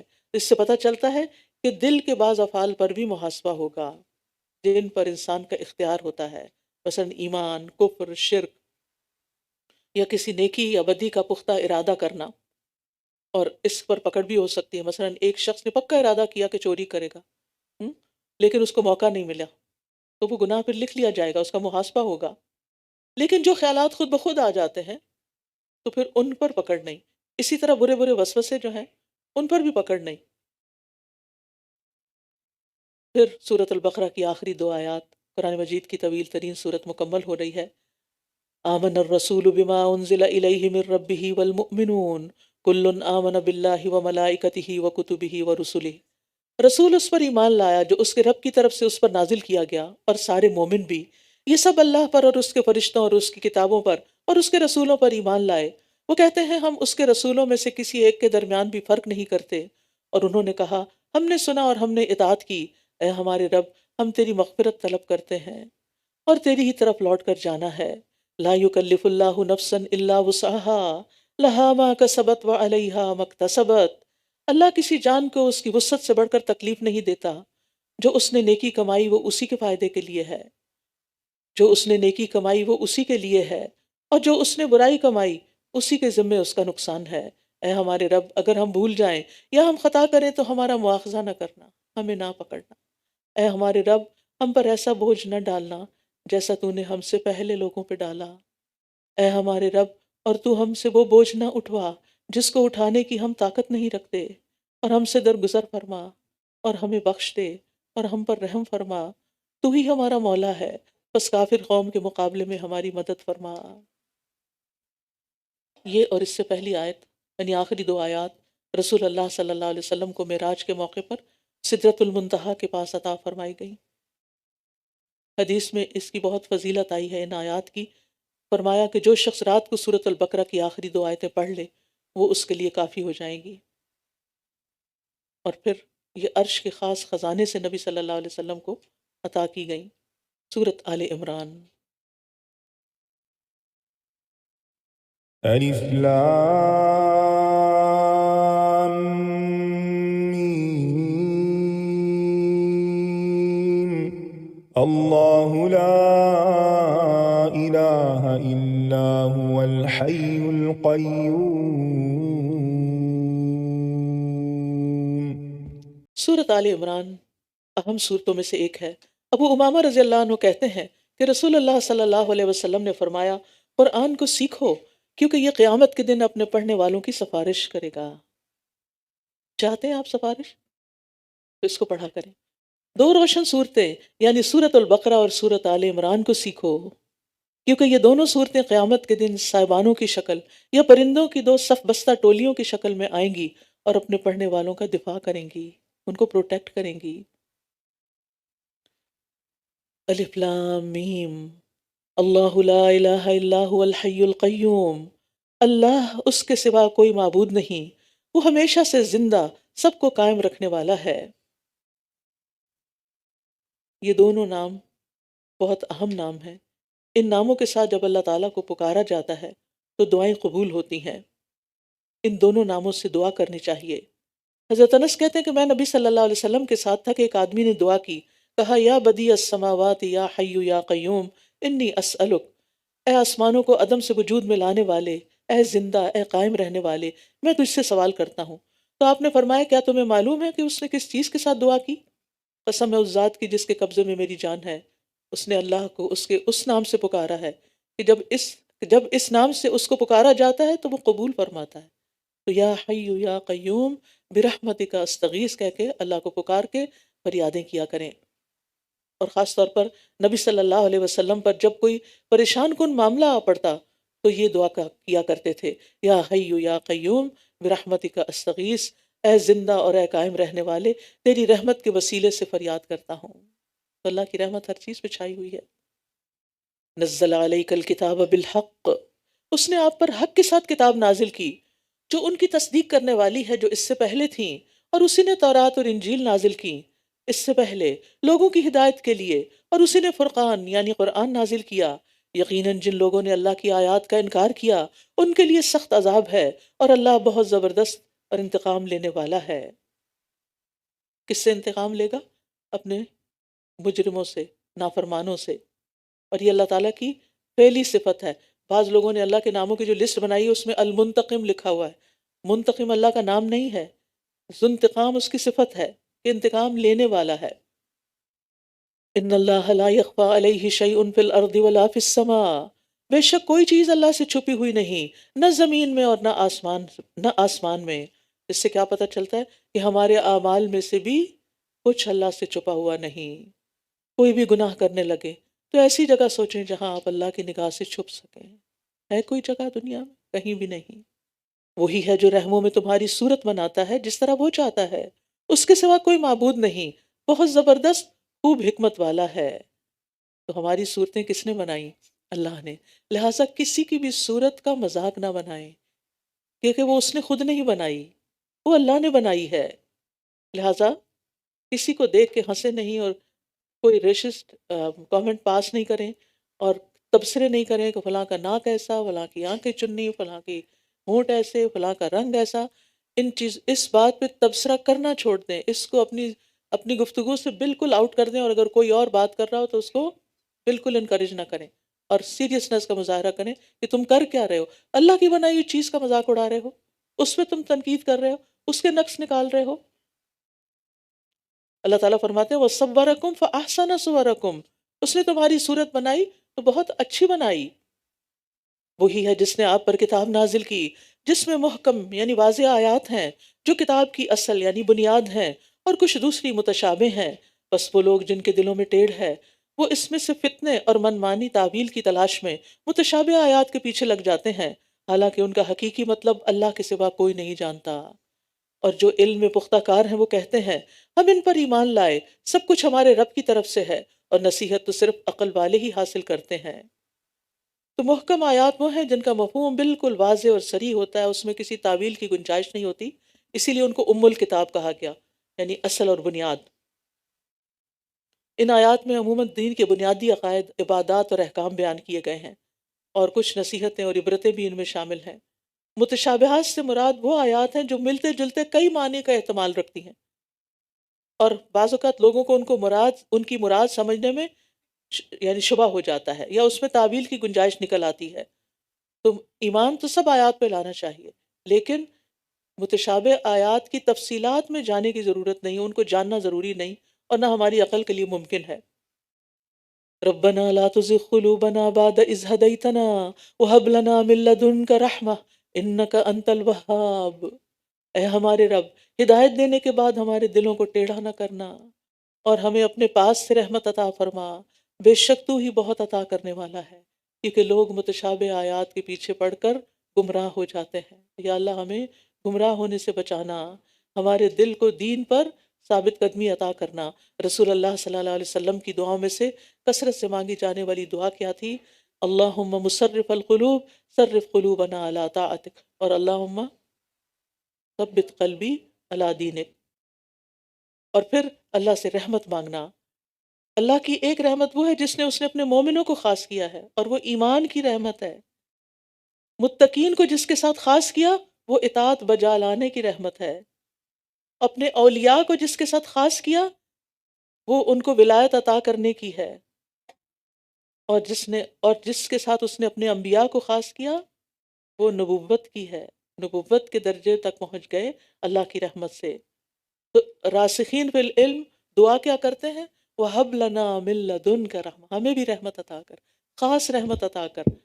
إِنَّكَ أَنْتَ الْوَهَّابُ، تو بہت زیادہ عطا کرنے والا ہے. تیرے انعامات، تیرے عطیات بے حد وسیع ہیں، تیرے احسانات بے شمار ہیں، تیری سخاوت ساری مخلوق سے بے نیاز کر دیتی ہے. اے ہمارے رب، یقیناً تو سب لوگوں کو ایسے دن میں جمع کرنے والا ہے جس کے آنے میں کوئی شک نہیں. بے شک اللہ وعدے کی خلاف ورزی نہیں کرتا. بے شک جن لوگوں نے کفر کیا ان کے مال اور اولاد انہیں اللہ کے مقابلے میں ہرگز کام نہ آئیں گے، اور یہی وہ لوگ ہیں جو آگ کا ایندھن ہیں. دنیا میں ایسے لوگ جو اللہ کے انکار کے ساتھ بڑی عیش و عشرت کے ساتھ جی رہے ہیں ان پہ رشک نہ کریں، کیونکہ وہ آخرت میں کچھ بھی فائدہ نہیں ہوگا ان کو اس سب کا، اس دنیاوی شان و شوکت کا. ان کا حال بھی آل فرعون اور ان لوگوں کی طرح ہے جو ان سے پہلے تھے. ان سب نے ہماری آیات کو جھٹلایا تو اللہ نے ان کے گناہوں کی وجہ سے انہیں پکڑ لیا، اور اللہ سخت سزا دینے والا ہے. اور اللہ کی سزا کو واجب کرنے والی چیز کیا ہے؟ کفر اور تکبر، جیسے فرعون میں تھا. تو گناہ جو ہیں وہ اللہ کے عذاب کے آنے کی وجہ بن جاتے ہیں. آپ کفر کرنے والوں سے کہہ دیجئے کہ عنقریب تم بھی مغلوب ہو جاؤ. آپ کفر کرنے والوں سے کہہ دیجئے کہ عنقریب تم بھی مغلوب کیے جاؤ گے اور جہنم کی طرف اکٹھے کیے جاؤ گے، اور وہ بہت برا ٹھکانہ ہے. یقیناً تمہارے لیے ان دو گروہوں میں جو بدر کے دن آمنے سامنے ہوئے عبرت کی ایک نشانی ہے. ایک گروہ اللہ کے راستے میں لڑ رہا تھا جبکہ دوسرا گروہ کافر تھا. وہ انہیں اپنی آنکھوں سے اپنے سے دگنا دیکھ رہے تھے، اور اللہ اپنی مدد کے ساتھ تائید کرتا ہے جس کی وہ چاہتا ہے. بے شک اس میں اہل بصیرت کے لیے بھرپور عبرت ہے. تو ہمیں اسباب کی بجائے مسبب الاسباب پر توکل کرنا چاہیے، کیونکہ اصل مدد اللہ کی طرف سے آتی ہے، جیسے بدر کے دن مسلمانوں کی مدد ہوئی. زین للناس حب الشہوات لوگوں کے لیے نفسانی خواہشات کی محبت مزین کر دی گئی، جیسے عورتیں اور بیٹے اور سونے اور چاندی کے جمع کیے گئے خزانے اور نشان زدہ گھوڑے اور مویشی جانور اور کھیتیاں۔ یہ دنیا کی زندگی کا سامان ہے، اور اللہ ہی ہے جس کے پاس اچھا ٹھکانہ ہے۔ شہوات شہوت کی جمع ہے، جس کا مطلب ہوتا ہے کسی پسندیدہ مرغوب چیز کی طرف نفس کا کھنچ جانا، اٹریکٹ ہو جانا۔ اور یہاں شہوات سے مراد وہ چیزیں ہیں جو انسان کو بہت اچھی لگتی ہیں، لیکن اللہ تعالیٰ نے ان سب کو متاع کہا ہے۔ متاع وہ ہوتا ہے جس سے تھوڑی دیر کے لیے فائدہ اٹھایا جائے۔ تو اس چیز کی طرف متوجہ کرنا مقصود ہے کہ انسان ان چیزوں کی محبت میں پھنس کر اللہ کے دین سے غافل نہ ہو جائے، اور انہیں فخر اور زینت کا ذریعہ نہ سمجھ بیٹھے، غرور اور تکبر پر نہ اتر آئے۔ ورنہ اگر یہ ساری چیزیں بھی انسان کے پاس ہوں اور انسان ان کو اللہ کی نعمت سمجھتے ہوئے شکر ادا کرے، تو یہ آخرت کے لیے ذخیرہ بن جائیں گی۔ یعنی اس کا یہ مطلب نہیں کہ یہ چیزیں ناپسندیدہ ہیں یا کسی کے پاس ہونی نہیں چاہیے، اور ان سے محرومی کوئی زیادہ بڑی نیکی ہے۔ ان کا ہونا بھی خیر کا باعث ہے، اگر ان کو خیر کے رستے میں استعمال کیا جائے۔ اب مثلاً عورت کے فتنے کو سب سے بڑا فتنہ کہا گیا۔ آپ نے فرمایا میرے بعد مردوں کے لیے کوئی فتنہ عورتوں سے بڑھ کر نقصان دہ نہیں، لیکن عورت ہی کو دنیا کی بہترین متاع قرار دیا گیا۔ آپ نے فرمایا یہ دنیا متاع ہے اور اس کی بہترین متاع نیک عورت ہے۔ تو اس سے کیا پتہ چلتا ہے کہ نیک عورت بہترین متاع ہے، لیکن اگر اس کی وجہ سے کسی عورت کی وجہ سے مرد بگڑ رہا ہے تو وہ اس کے لیے ہلاکت کا باعث ہے۔ تو انسان کے پاس دنیا ہو لیکن دنیا میں دل نہ ہو۔ دل کہاں ہو؟ آخرت میں ہو۔ ان چیزوں کو دنیاوی زندگی کی ضرورت سمجھ کر استعمال کیا جائے، لیکن ساری توقعات اور خواہشات اور محبتیں آخرت کے لیے ہوں۔ اور دنیا کی زینت استعمال کرنے میں لوگوں کی دو قسمیں ہوتی ہیں۔ ایک وہ ہوتے ہیں جو ان چیزوں کو اپنا مقصد زندگی بنا لیتے ہیں، ہمیں یہ بھی چاہیے، یہ بھی چاہیے، یہ بھی چاہیے، ایک چیز مل جاتی ہے تو دوسری، دوسری کے بعد تیسری، اور پھر ان کی ساری انرجیز انہی چیزوں کے حصول میں لگ جاتی ہیں۔ لیکن کچھ لوگ ان چیزوں کو حاصل کرتے ہیں حلال جائز طریقے سے، اور پھر ان سب چیزوں کو آخرت کے حصول کا ذریعہ بنا لیتے ہیں۔ اللہ ہمیں اس دوسری کیٹیگری میں شامل کرے، کیونکہ اسی مال اور اسی اولاد اور انہی تمام نعمتوں اور سہولتوں کے ساتھ انسان دین کے بڑے بڑے کام کر سکتا ہے، اللہ کی عبادت آسانی کے ساتھ کر سکتا ہے، حج عمرے کر سکتا ہے، خیر کے بہت سے کام کر سکتا ہے، اپنے لیے صدقہ جاریہ کے پروجیکٹس کر سکتا ہے۔ پھر فرمایا کہہ دیجئے کیا میں تمہیں اس سے بہتر چیز کی خبر نہ دوں؟ جن لوگوں نے تقوی اختیار کیا ان کے لیے ان کے رب کے پاس باغات ہیں جن کے نیچے نہریں بہہ رہی ہیں، جن میں وہ ہمیشہ رہنے والے ہیں، ان کے لیے اور ان کے لیے پاکیزہ بیویاں اور اللہ کی طرف سے رضامندی ہے، اور ان کے لیے پاکیزہ بیویاں اور اللہ کی طرف سے رضامندی ہے، اور اللہ بندوں کو خوب دیکھنے والا ہے۔ یہاں کمپیریزن کر کے بتا دیا کہ ایک طرف دنیا میں یہ سب کچھ مل گیا تمہیں، لیکن دوسری طرف آخرت میں جو کچھ ہے وہ اس سے کہیں زیادہ بہتر ہے، کیونکہ جنت میں کوڑا رکھنے کی جگہ بھی دنیا و ما فیہا سے بہتر ہے، اور ان سب چیزوں سے بہتر کیا ہے؟ اللہ کی رضامندی، ورضوان اللہ اکبر۔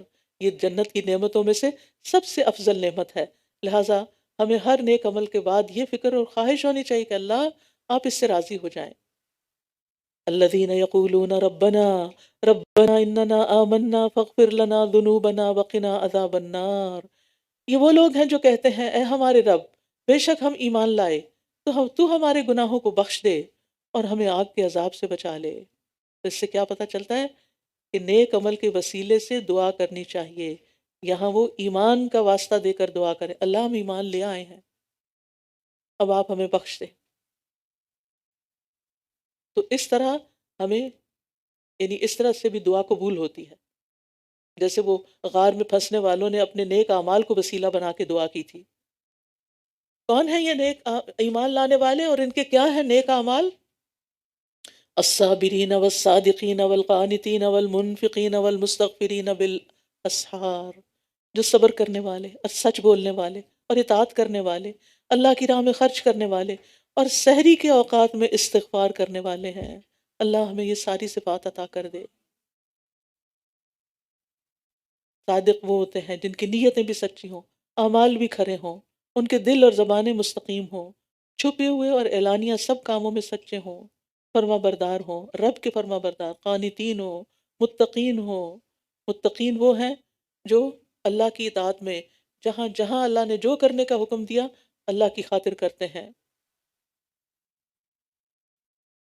اور رات کا آخری حصہ کیوں اہم ہے؟ نبی صلی اللہ علیہ وسلم نے فرمایا جب رات کا پہلا تہائی حصہ گزر جاتا ہے تو اللہ تعالیٰ آسمان دنیا پر نزول کرتے ہیں اور فرماتے ہیں میں بادشاہ ہوں، میں بادشاہ ہوں، کون ہے جو مجھ سے دعا کرے کہ میں اسے قبول کر لوں؟ کون ہے جو مجھ سے سوال کرے کہ میں اسے عطا کر دوں؟ کون ہے جو مجھ سے بخشش طلب کرے کہ میں اسے بخش دوں؟ بس مسلسل طلوع فجر تک ایسے ہی ہوتا رہتا ہے، لہٰذا اس وقت سے فائدہ اٹھانا ہے۔ شہد اللہ انہ لا الہ الا هو والملائکۃ واولو العلم قائما بالقسط لا الہ الا هو العزیز الحکیم۔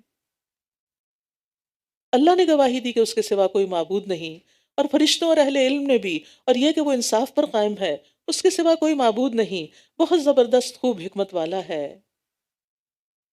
اور ہم سب کی بھی یہی گواہی ہے۔ ان الدین عند اللہ الاسلام، بے شک اللہ کے نزدیک دین تو اسلام ہی ہے۔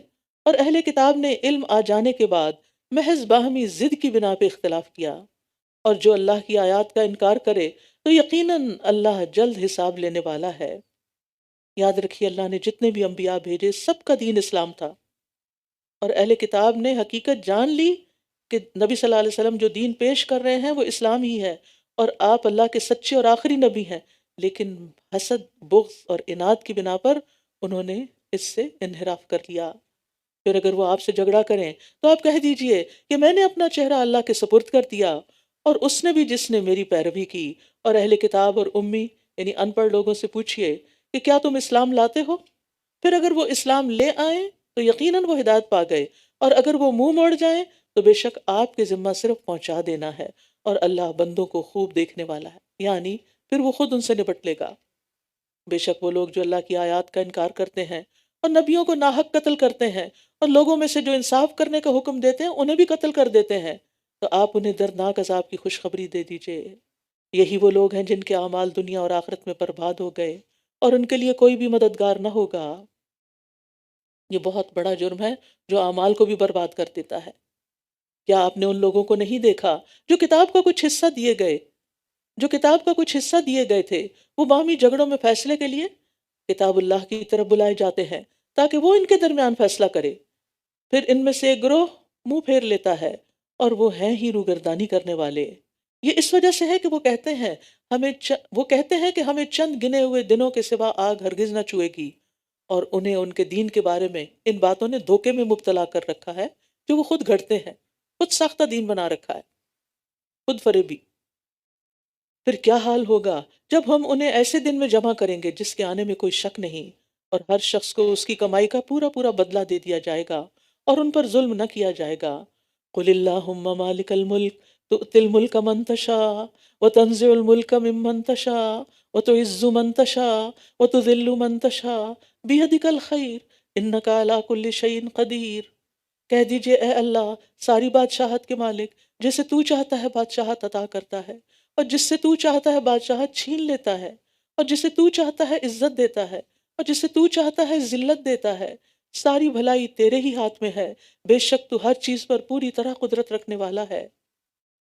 تو ہی رات کو دن میں داخل کرتا ہے اور دن کو رات میں داخل کرتا ہے، اور تو ہی زندہ کو مردہ سے نکالتا ہے اور مردہ کو زندہ سے نکالتا ہے، اور تو جسے چاہتا ہے بے حساب رزق عطا کرتا ہے۔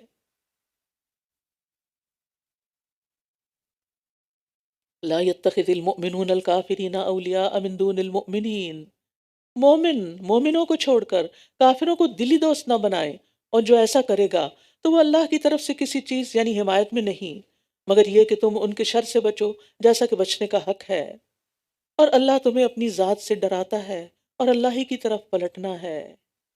یعنی مومنوں کے سوا کسی کو دلی رازدان نہ بناؤ، گہری دوستی نہ کرو، لیکن ان سے مدارات اور اچھا سلوک اور مہربانی کا معاملہ کر سکتے ہو، تعلقات رکھ سکتے ہو، میل جول اور لین دین ہو سکتا ہے۔ نبی صلی اللہ علیہ وسلم کے ہر طرح کے لوگوں کے ساتھ میل جول تھا اور لین دین تھا، لیکن اس چیز سے منع کیا گیا ہے کہ جس میں انسان مسلمانوں کے راز دوسروں کو دے دے۔ کہہ دیجیے اگر تم اسے چھپاؤ جو تمہارے سینوں میں ہے، یا اسے ظاہر کر دو، اللہ اسے جانتا ہے، اور وہ جانتا ہے جو آسمانوں میں ہے اور جو زمین میں ہے، اور اللہ ہر چیز پر پوری طرح قدرت رکھنے والا ہے۔ وہ دن جس میں ہر شخص نیکی اور برائی میں سے جو بھی اس نے عمل کیا ہوگا اپنے سامنے موجود پائے گا۔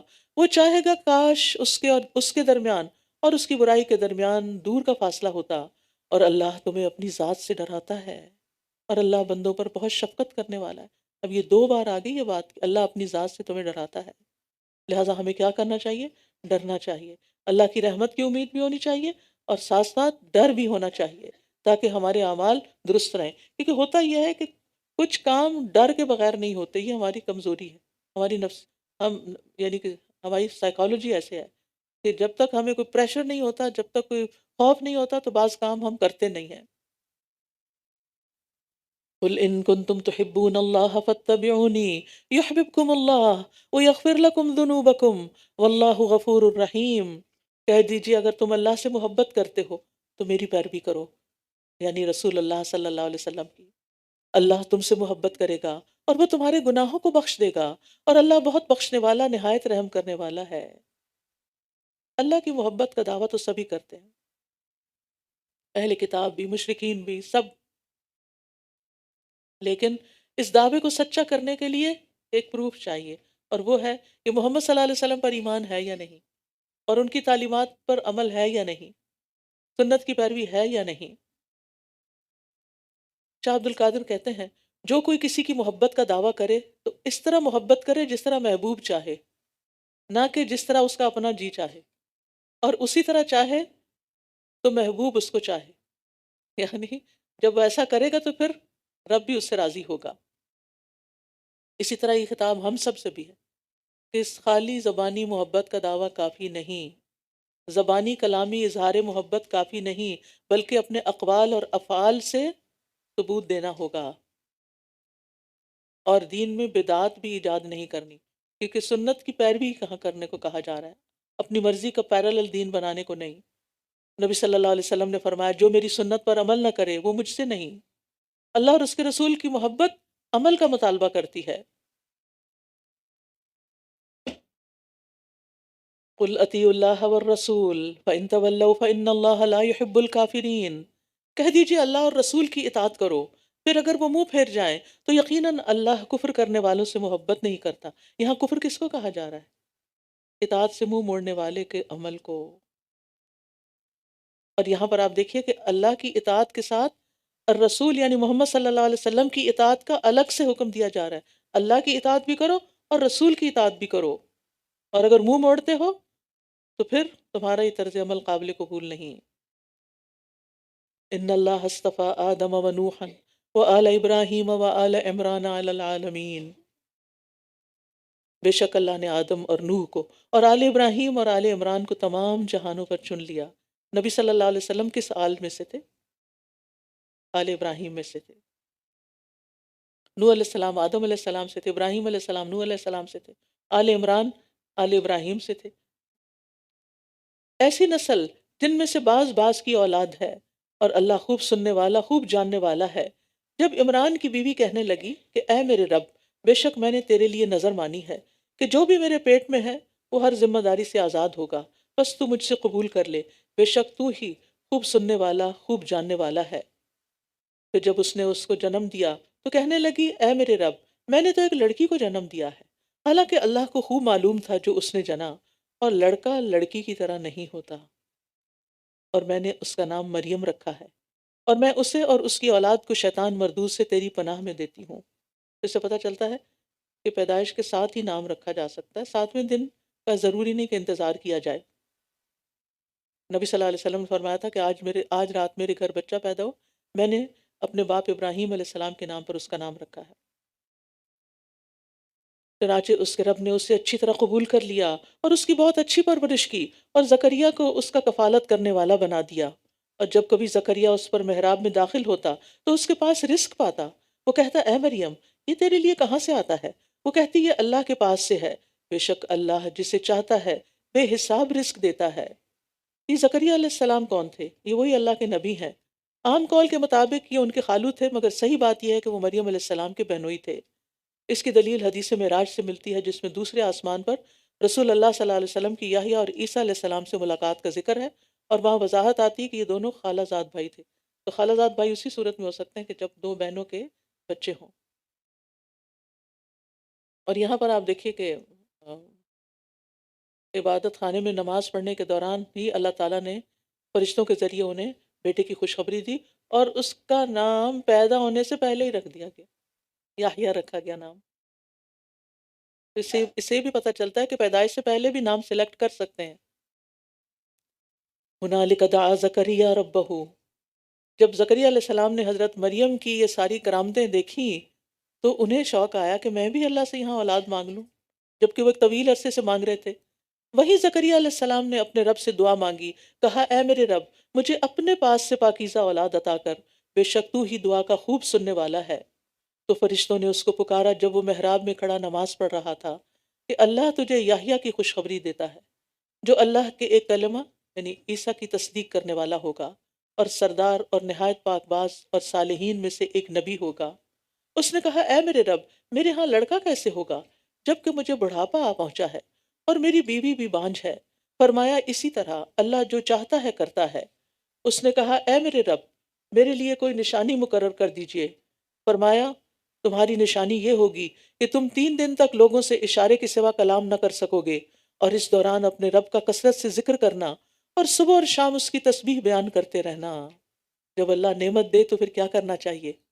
اللہ ہی کو یاد کرنا چاہیے، اور خاص طور پر تسبیح کرنی چاہیے، اللہ کی پاکی بیان کرنی چاہیے۔ اور جب فرشتوں نے کہا اے مریم، بے شک اللہ نے تجھے چن لیا اور تجھے پاک کر دیا ہے، اور تمام جہان کی عورتوں پر تجھے منتخب کر لیا ہے۔ یہاں مریم علیہ السلام کی فضیلت پتہ چلتی ہے۔ یا مریم اقنتی لربک واسجدی وارکعی مع الراکعین، اے مریم اپنے رب کی فرما برداری کرتی رہو اور سجدہ کرتی رہو اور رکوع کرنے والوں کے ساتھ رکوع کرتی رہو۔ کیونکہ بیت المقدس کے ساتھ حضرت مریم بیت المقدس میں چھوڑ دی گئی تھی عبادت کے لیے، وقف کر دی گئی تھی فی سبیل اللہ۔ اس دور میں لوگ اپنی اولاد کو بھی اس طرح وقف کر دیتے تھے کہ اپنے کاموں سے ان کو آزاد کر دیتے تھے، یہ صرف دین کے کاموں کے لیے خاص ہے۔ تو وہ وہیں پر ہی رہتی تھی دن رات محراب میں، اور بیت المقدس کی خادمہ بھی تھیں، تو اس لیے انہیں جماعت کے ساتھ نماز پڑھنے کا حکم ہوا۔ تو اب اس سے وہ لوگ سمجھ جائیں جو کہتے ہیں کہ عورتوں کو جماعت میں یا مسجد نہیں جانا چاہیے، وہ مسجد میں رہ بھی سکتی ہے، اعتکاف بھی کر سکتی ہے، اور جماعت سے نماز بھی پڑھ سکتی ہے۔ وَارْکَعِی مَعَ الرَّاکِعِینَ، یہ غیب کی خبروں میں سے ہے جسے ہم آپ کی طرف وحی کر رہے ہیں، ورنہ آپ ان کے پاس نہ تھے جب قرعہ اندازی کے لیے وہ اپنی قلمیں ڈال رہے تھے کہ ان میں سے کون مریم کی کفالت کرے گا، اور نہ ہی آپ ان کے پاس تھے جب وہ باہم جھگڑ رہے تھے۔ قرعہ اندازی کی ضرورت اس لیے پیش آئی کہ مریم جو تھیں وہ یہودیوں کے بہت بڑے عالم عمران کی بیٹی تھیں۔ جب ان کی والدہ نے انہیں اپنی نظر سے آگاہ کیا تو عبادت گاہ کے خدام میں جھگڑا ہو گیا۔ ہر کوئی پھر یہ چاہتا تھا کہ یہ اگر اللہ کے راستے میں دی جانے والی ہے اور ہمارے امام کی بیٹی ہے تو پھر ہمیں اس کی سرپرستی اور نگرانی کا شرف حاصل ہونا چاہیے۔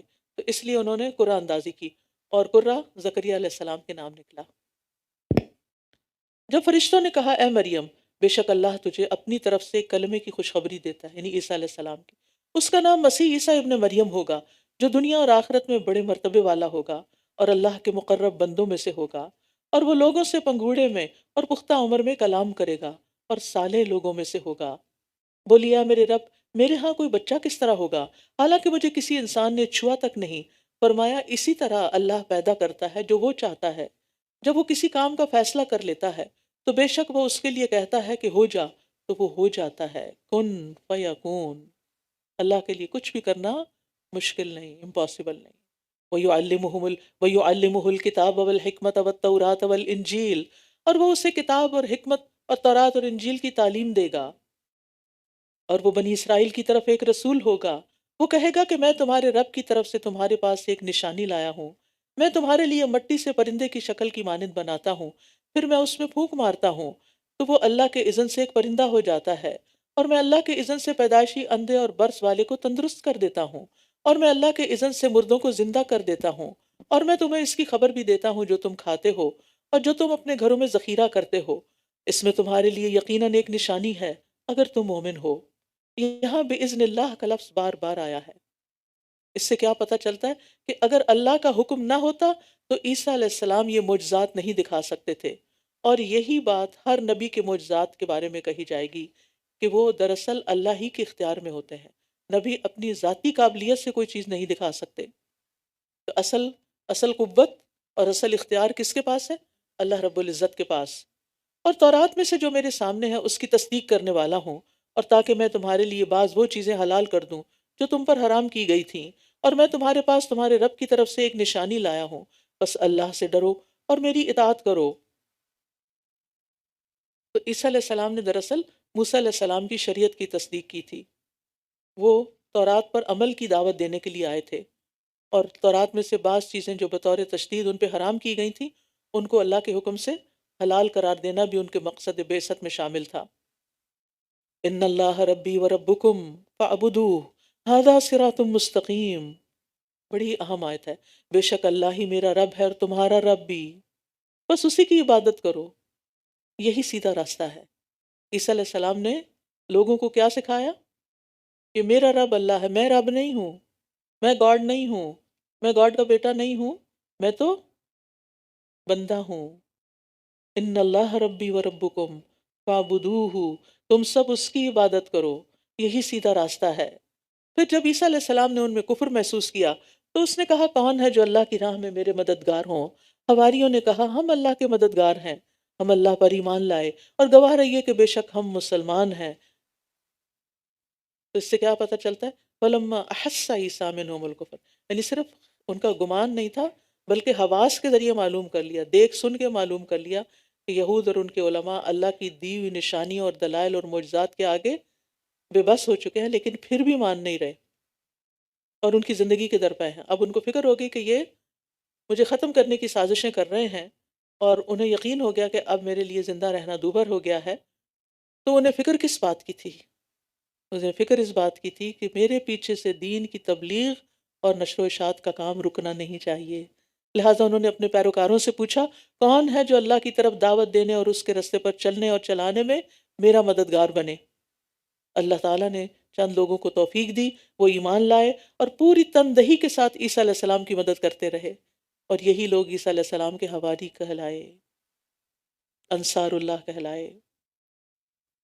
جس شخص کو دین سے سچی محبت ہوتی ہے وہ صرف خود کوشش نہیں کرتا کہ دین پھیلے، وہ یہ بھی کوشش کرتا ہے کہ اور لوگ بھی اس کے ساتھ شریک ہو جائیں اور سب مل کر ایک ٹیم کے طور پر اس کام کو آگے بڑھائیں. ربنا آمنا بما انزلت واتبعنا الرسول فاکتبنا مع الشاہدین. اے ہمارے رب، ہم اس پر ایمان لائے جو تو نے نازل کیا اور ہم نے رسول کی پیروی کی، سو تو ہمیں بھی گواہوں کے ساتھ لکھ لے، یعنی صحابہ کے ساتھ.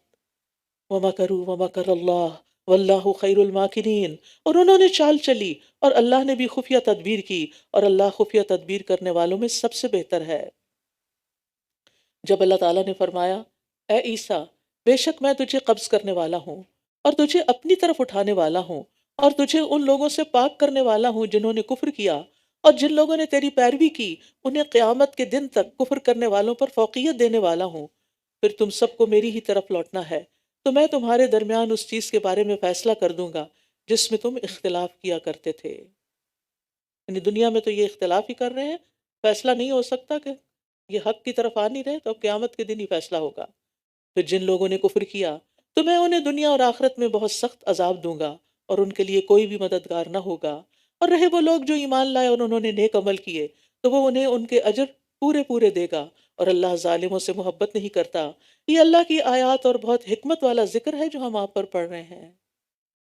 بیچ میں ریمائنڈر دے دیا گیا، یہ سب باتیں حق پر مبنی ہیں، اللہ تعالیٰ کی آیات ہیں، اللہ کی طرف سے آئی ہیں، یاد دہانی ہے اور حکمت پر مبنی ہے، لہٰذا اس کو پوری محبت سے قبول کرو. بے شک عیسیٰ علیہ السلام کی مثال اللہ کے ہاں آدم کی مثال کی طرح ہے. اس نے اسے مٹی سے بنایا، پھر اس سے کہا ہو جا تو وہ ہو گیا. الحق من ربک فلا تکن من الممترین، یہ حق آپ کے رب کی طرف سے ہے تو آپ شک کرنے والوں میں سے نہ ہوں.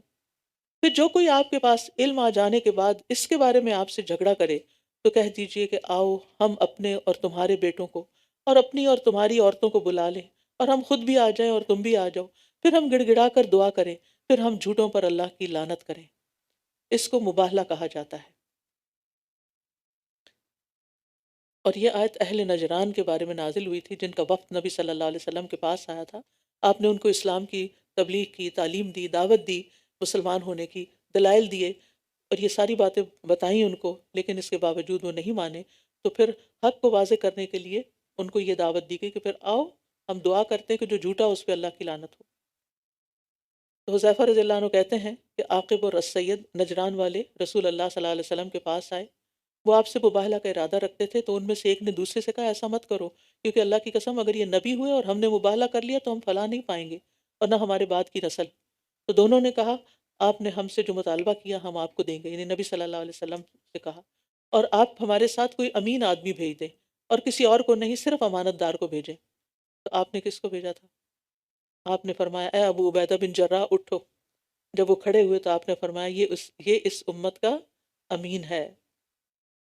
تو ابن عباس کہتے ہیں کہ اگر وہ لوگ نبی صلی اللہ علیہ وسلم سے مباہلہ کر لیتے تو اس حال میں واپس جاتے کہ نہ اپنے اہل و عیال کو پاتے اور نہ مال کو، تباہ ہو جاتے۔ ان ھذا لہو القصص الحق، بلا شبہ یہ بالکل سچا بیان ہے، اور اللہ کے سوا کوئی معبود نہیں، اور بے شک اللہ وہ بہت زبردست خوب حکمت والا ہے۔ پھر اگر وہ منہ موڑ جائیں تو بے شک اللہ فساد کرنے والوں کو خوب جانتا ہے۔ اس سے کیا پتہ چلتا ہے؟ حق سے منہ موڑنا ہی فساد برپا کرنا ہے، کیونکہ اس سے انسان نہ صرف یہ کہ خود گمراہی کے رستے پہ چلتا ہے بلکہ دوسروں کو بھی بھٹکا دیتا ہے۔ کہہ دیجئے اے اہل کتاب، آؤ ایک ایسی بات کی طرف جو ہمارے اور تمہارے درمیان مشترک ہے، یہ کہ ہم اللہ کے سوا کسی کی عبادت نہ کریں اور اس کے ساتھ کسی کو بھی شریک نہ ٹھہرائیں، اور ہم میں سے کوئی بھی اللہ کو چھوڑ کر کسی دوسرے کو رب نہ بنائے۔ پھر اگر وہ منہ موڑ جائیں تو تم سب کہو کہ گواہ رہو بے شک ہم فرمانبردار ہیں۔ تو یہاں اہل کتاب کو 3 مشترکہ باتوں کی طرف دعوت دی گئی۔ نمبر 1، اللہ کے سوا کسی کی عبادت نہ کریں۔ نمبر 2، اللہ کے ساتھ کسی کو شریک نہ ٹھہرائیں۔ اور نمبر 3، کوئی کسی کو اللہ کے سوا رب نہ بنائے، یعنی رب بنانے کا مطلب یہ کہ اس کے حلال کو حلال اور حرام کو حرام سمجھے۔ اے اہل کتاب، تم ابراہیم کے بارے میں کیوں جھگڑا کرتے ہو، حالانکہ تورات اور انجیل اس کے بعد ہی تو نازل کی گئی تھیں؟ کیا پھر بھی تم عقل سے کام نہیں لیتے؟ کیونکہ یہودی کہتے کہ ابراہیم علیہ السلام یہودی تھے، اور عیسائی کہتے کہ وہ عیسائی تھے، تو یہاں اس کا فیصلہ کیا جا رہا ہے کہ وہ تو بہت پہلے گزرے تھے، جب تم نے اپنے دین میں یہ فرقے نہیں بنائے تھے۔ ہاں تم وہی لوگ ہو جنہوں نے اس معاملے میں جھگڑا کیا جس کا تمہارے پاس کچھ علم تھا، پھر تم اس معاملے میں کیوں جھگڑا کرتے ہو جس کا تمہیں کچھ بھی علم نہیں، اور اللہ جانتا ہے اور تم نہیں جانتے۔ مَا كَانَ إِبْرَاهِيمُ يَهُودِيًّا وَلَا نَصْرَانِيًّا، ابراہیم نہ تو یہودی تھے نہ عیسائی، بلکہ وہ تو یکسو مسلمان تھے، اور وہ شرک کرنے والوں میں سے نہ تھے۔ بے شک سب لوگوں میں ابراہیم کے قریب تر تو وہ لوگ ہیں جنہوں نے اس کی پیروی کی، اور یہ نبی اور وہ لوگ بھی جو آپ پر ایمان لائے، اور اللہ مومنوں کا دوست ہے۔ مطلب یہ ہے کہ اگر تم اس معنی میں ابراہیم علیہ السلام کو یہودی اور نصرانی کہتے ہو کہ ان کی شریعت تمہاری شریعت سے ملتی جلتی ہے، تو یہ بھی غلط ہے، کیونکہ ابراہیم علیہ السلام کے پیروکاروں کے بعد ان کے سب سے زیادہ قریب یہ نبی محمد صلی اللہ علیہ وسلم اور ان پر ایمان لانے والے ہیں۔ تو اس اعتبار سے مسلمانوں کو یہ کہنے کا حق زیادہ پہنچتا ہے کہ ہم اس طریقے پر ہیں جس پر ابراہیم علیہ السلام تھے۔ نبی صلی اللہ علیہ وسلم نے فرمایا ہر نبی کے لیے نبیوں میں سے کچھ دوست ہیں جن سے اس کا خصوصی تعلق ہوتا ہے، اور میرا خاص تعلق والا دوست میرا باپ اور میرے رب کا خلیل ہے، یعنی ابراہیم علیہ السلام ہے۔ اہل کتاب میں سے ایک گروہ چاہتا ہے کہ کاش وہ تمہیں گمراہ کر دے، حالانکہ وہ خود اپنے آپ ہی کو گمراہ کر رہے ہیں اور وہ شعور نہیں رکھتے، یعنی وہ خود کو حق پہ سمجھتے ہیں اور تمہیں حق سے ہٹانا چاہتے ہیں، حالانکہ وہ خود گمراہی پر ہیں۔ اے اہل کتاب، تم کیوں اللہ کی آیات کا انکار کرتے ہو حالانکہ تم ان کی سچائی کی گواہی دیتے ہو؟ اے اہل کتاب، تم حق کو باطل کے ساتھ کیوں خلط ملط کرتے ہو اور تم حق کو چھپا جاتے ہو حالانکہ تم جانتے ہو؟ اور اہل کتاب میں سے ایک گروہ نے کہا کہ جو ایمان والوں پر نازل کیا گیا ہے اس پر دن کے شروع میں ایمان لے آؤ اور اس کے آخر میں اس کا انکار کر دو، شاید کہ یہ اس دین سے پلٹ جائیں۔ اصل میں کمزور ایمان والے مسلمانوں کے دلوں میں اسلام کے بارے میں شکوک و شبہات پیدا کرنے کے لیے یہ اہل کتاب مختلف سازشیں کرتے رہتے تھے، اور یہ بھی اس سلسلے کی ایک سازش ہے جس کا یہاں ذکر کیا گیا کہ صبح کے وقت پیغمبر پر ایمان کا اظہار کرو، شام کو انکار کر دو اور کہو کہ ہمیں تو اس دین میں کچھ نظر نہیں آیا، تو تاکہ جو دوسرے مسلمان ہیں، ابھی نئے نئے مسلمان ہوئے ہیں، وہ بھی سوچنے لگیں کہ یہ پڑھے لکھے لوگ ہیں، کتاب جانتے ہیں، اور یہ اس سے الگ ہو گئے ہیں، تو کوئی خرابی تو ہوگی نا، کوئی تو قصور ہوگا اس میں، لہٰذا ہم بھی پیچھے ہٹ جائیں۔ تو یہ ہوتا ہے فساد۔ اور کسی بات کا یقین نہ کرو سوائے اس کے جو تمہارے دین کی پیروی کرے، اور کسی کی بات کا یقین نہ کرو سوائے اس کے جو تمہارے دین کی پیروی کرے، کہہ دیجئے بے شک اصل ہدایت تو اللہ ہی کی ہدایت ہے۔ ان الہدا ہد اللہ، کہیں ایسا نہ ہو کہ کسی اور کو بھی ویسی چیز دے دی جائے جو تمہیں دی گئی، یا جس کی وجہ سے یہ تمہارے رب کے پاس تم پر حجت قائم کر سکیں۔ کہہ دیجئے بے شک فضل اللہ ہی کے ہاتھ میں ہے، وہ جسے چاہتا ہے عطا کرتا ہے، اور اللہ وسعت والا خوب علم والا ہے۔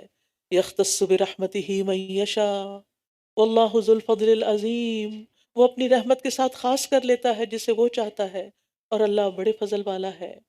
اور اہل کتاب میں سے کوئی ایسا ہے کہ اگر آپ اسے ایک خزانہ بطور امانت دیں تو وہ اسے آپ کو واپس کر دے گا، اور ان میں سے کوئی ایسا ہے کہ اگر آپ اسے ایک دینار بھی بطور امانت دیں تو وہ کبھی آپ کو واپس نہیں کرے گا مگر یہ کہ آپ اس کے سر پہ کھڑے رہیں۔ یہ اس وجہ سے کہ ان کا کہنا یہ ہے کہ ہم سے امیوں کے بارے میں، یعنی عربوں کے بارے میں کوئی مواخذہ نہیں ہوگا، اور وہ اللہ پر جھوٹ کہتے ہیں حالانکہ وہ جانتے ہیں۔ یہاں اللہ تعالیٰ کا انصاف ملاحظہ فرمائے کہ اہل کتاب کی مذمت کے دوران بھی اگر ان کے کچھ لوگوں میں کوئی خوبی تھی تو اس کا اعتراف فرمایا۔ مذمت صرف ان کی جو اس کے حقدار تھے۔ اور اس کے بارے میں وہ واقعہ آپ کو یاد ہوگا جو صحیح بخاری میں تفصیلاً آتا ہے، جس میں بنی اسرائیل کے ایک شخص نے دوسرے اسرائیلی سے 1000 دینار قرض مانگا، پھر پہنچانے کے لیے کشتی نہ ملی تو لکڑی میں ڈال کر سمندر کے حوالے کر دیا، اور پھر بعد میں خود بھی لے کر حاضر ہوا، مگر دوسرے نے بھی امانت کا مظاہرہ کیا اور کہا کہ تمہاری بھیجی ہوئی لکڑی مجھے مل گئی ہے اور رقم مل گئی ہے۔ ایسے لوگ بھی تھے بنی اسرائیل میں سے ہی۔ بنہم امت یہدون بالحق بلا من اوفا بعہدہ واتقا فإن اللہ یحب المتقین، کیوں نہیں مواخذہ تو ہوگا، ہاں جس نے اپنا عہد پورا کیا اور تقوی اختیار کیا تو یقیناً اللہ متقی لوگوں سے محبت کرتا ہے۔ ان الذين يشترون بعهد الله وايمانهم ثمنا قليلا اولئك لا خلاق لهم في الاخره ولا يكلمهم الله ولا ينظر اليهم يوم القيامه ولا يزكيهم ولهم عذاب الیم۔ بے شک جو لوگ اللہ کے عہد اور اپنی قسموں کو تھوڑی قیمت کے عوض بیچ ڈالتے ہیں ان کے لیے آخرت میں کوئی حصہ نہ ہوگا، اور قیامت کے دن اللہ ان سے کلام نہ کرے گا اور نہ ان کی طرف دیکھے گا اور نہ ہی ان کو پاک کرے گا، بلکہ ان کے لیے دردناک عذاب ہوگا۔ اور بے شک ان میں ایک گروہ کے لوگ ایسے ہیں جو اللہ کی کتاب پڑھتے وقت اس کے ساتھ اپنی زبانوں کو مروڑتے ہیں تاکہ تم اسے کتاب کی عبارت سمجھو، حالانکہ وہ کتاب میں سے نہیں ہوتا، اور وہ کہتے ہیں وہ اللہ کی طرف سے ہے حالانکہ وہ اللہ کی طرف سے نہیں ہوتا، اور وہ جانتے بوجھتے اللہ پر جھوٹ بولتے ہیں۔ کسی انسان کے لیے جائز نہیں کہ اللہ اس کو کتاب اور حکمت اور نبوت عطا کرے، پھر وہ لوگوں سے کہنے لگے کہ اللہ کو چھوڑ کر میرے بندے بن جاؤ، بلکہ وہ کہے گا کہ تم ربانی بن جاؤ، کیونکہ تم کتاب کی تعلیم دیتے رہے ہو اور تم خود بھی اسے پڑھتے رہے ہو۔ ربانی کہتے ہیں با عمل مبلغ کو۔ سعید بن جبیر کہتے ہیں اس سے مراد وہ عالم ہے جو اپنے علم پر عمل کرتا ہو، اور ربانیوں کا مرتبہ احبار سے بڑا ہے۔ احبار سے مراد اہل علم ہے، یعنی علم ہے، اسکالرز ہیں، لیکن وہ اسکالرز جو عمل بھی کرتے ہیں وہ ربانی ہوتے ہیں، یعنی با عمل لوگ۔ ابو درداء کہتے ہیں تم عالم نہیں بن سکتے حتیٰ کہ تم علم سیکھنے والے بنو، اور تم علم سے عالم نہیں بن سکتے حتیٰ کہ تم اس پر عمل کرو، اور تمہارے گناہ کے لیے یہی کافی ہے کہ تم ہمیشہ علم کے معاملے میں جھگڑا کرنے والے بن جاؤ، اور تمہارے گناہ کے لیے یہی کافی ہے کہ تم مسلسل اللہ کی ذات کے علاوہ کسی اور چیز میں گفتگو کرتے رہو۔ تو عالم کی ذمہ داری لوگوں کی اصلاح کا کام کرنا بھی ہے۔ تو ربان سے ربانی ہے، رب والے، کہ جو لوگوں کو اپنی ذات کی طرف نہیں بلاتے، رب سے جوڑتے ہیں۔ پھر فرمایا اور نہ ہی وہ تمہیں یہ حکم دیتا ہے کہ تم فرشتوں اور نبیوں کو رب بنا لو، کیا وہ تمہیں کفر کا حکم دے گا اس کے بعد کہ تم مسلمان ہو چکے ہو؟ یعنی انبیاء اور صالحین نے ایسا کوئی کام نہیں بتایا کہ جس سے وہ اپنی پوجا پرستش کرائیں یا اپنے مرنے کے بعد اپنی قبروں کی پوجا کرائیں۔ یہ بات کے گمراہ لوگوں کا کام ہے کہ جنہوں نے انبیاء کی تعلیمات کو بھلا کر قبر پرستی شروع کر دی۔ اور جب اللہ نے تمام نبیوں سے پختہ عہد دیا کہ میں کتاب و حکمت میں سے جو بھی تمہیں عطا کروں، پھر تمہارے پاس وہ رسول آ جائے جو اس کی تصدیق کرنے والا ہو جو تمہارے پاس پہلے سے موجود ہے، تو تم ضرور اس پر ایمان لانا اور ضرور اس کی مدد کرنا۔ فرمایا کیا تم اقرار کرتے ہو اور اس پر میرا عہد قبول کرتے ہو؟ انہوں نے کہا ہم نے اقرار کیا۔ فرمایا پھر گواہ رہو اور میں بھی تمہارے ساتھ گواہوں میں سے ہوں۔ تو اس کے بعد جو کوئی منہ موڑ جائے جو کوئی اس کے بعد منہ موڑ جائے تو یہی لوگ فاسق ہیں۔ افغیر دین اللہ یبغون وَلَهُ أَسْلَمَ مَنْ فِي السَّمَاوَاتِ وَالْأَرْضِ طَوْعًا وَكَرْهًا وَإِلَيْهِ يُرْجَعُونَ، یا پھر وہ اللہ کے دین کے علاوہ کوئی اور دین تلاش کرتے ہیں؟ حالانکہ آسمانوں اور زمین میں جو بھی ہے خوشی اور ناخوشی سے اسی کا فرما بردار ہے اور وہ اسی کی طرف لوٹائے جائیں گے۔ قُلْ آمَنَّا بِاللَّهِ وَمَا أُنزِلَ عَلَيْنَا، کہہ دیجئے ہم اللہ پر ایمان لائے اور اس پر جو ہم پر نازل کیا گیا اور جو ابراہیم، اسماعیل، اسحاق، یعقوب اور اولاد یعقوب پر نازل کیا گیا، اور جو موسیٰ اور عیسیٰ اور تمام انبیاء اپنے رب کی طرف سے دیے گئے، ہم ان میں سے کسی ایک کے درمیان بھی فرق نہیں کرتے اور ہم اسی کے فرما بردار ہیں۔ اور جو کوئی اسلام کے سوا کوئی اور دین چاہے گا تو وہ اس سے ہرگز قبول نہ کیا جائے گا اور وہ آخرت میں خسارہ پانے والوں میں سے ہوگا۔ اللہ کیوں کر ہدایت دے گا ان لوگوں کو جنہوں نے اپنے ایمان لانے کے بعد کفر کیا، حالانکہ انہوں نے گواہی دی تھی کہ یہ رسول برحق ہے اور ان کے پاس واضح نشانیاں بھی آ چکی تھیں، اور اللہ ظالم لوگوں کو ہدایت نہیں دیتا۔ اولئک جزاؤہم ان علیہم لعنت اللہ والملائکۃ والناس اجمعین، ایسے لوگوں کا بدلہ یہ ہے کہ ان پر اللہ کی اور فرشتوں کی اور تمام انسانوں کی لعنت ہے۔ خالدین فیہا لا یخفف عنہم العذاب ولا هم ینظرون، وہ اس لعنت میں ہمیشہ رہنے والے ہیں، نہ تو ان سے عذاب ہلکا کیا جائے گا اور نہ ہی وہ مہلت دیے جائیں گے۔ الا الذین تابوا من بعد ذلک واصلحوا الا الذین تابوا من بعد ذلک واصلحوا فان اللہ غفور الرحیم، مگر جن لوگوں نے اس کے بعد توبہ کی اور اصلاح کر لی تو بے شک اللہ بہت بخشنے والا نہایت رحم کرنے والا ہے۔ بے شک جن لوگوں نے اپنے ایمان لانے کے بعد کفر کیا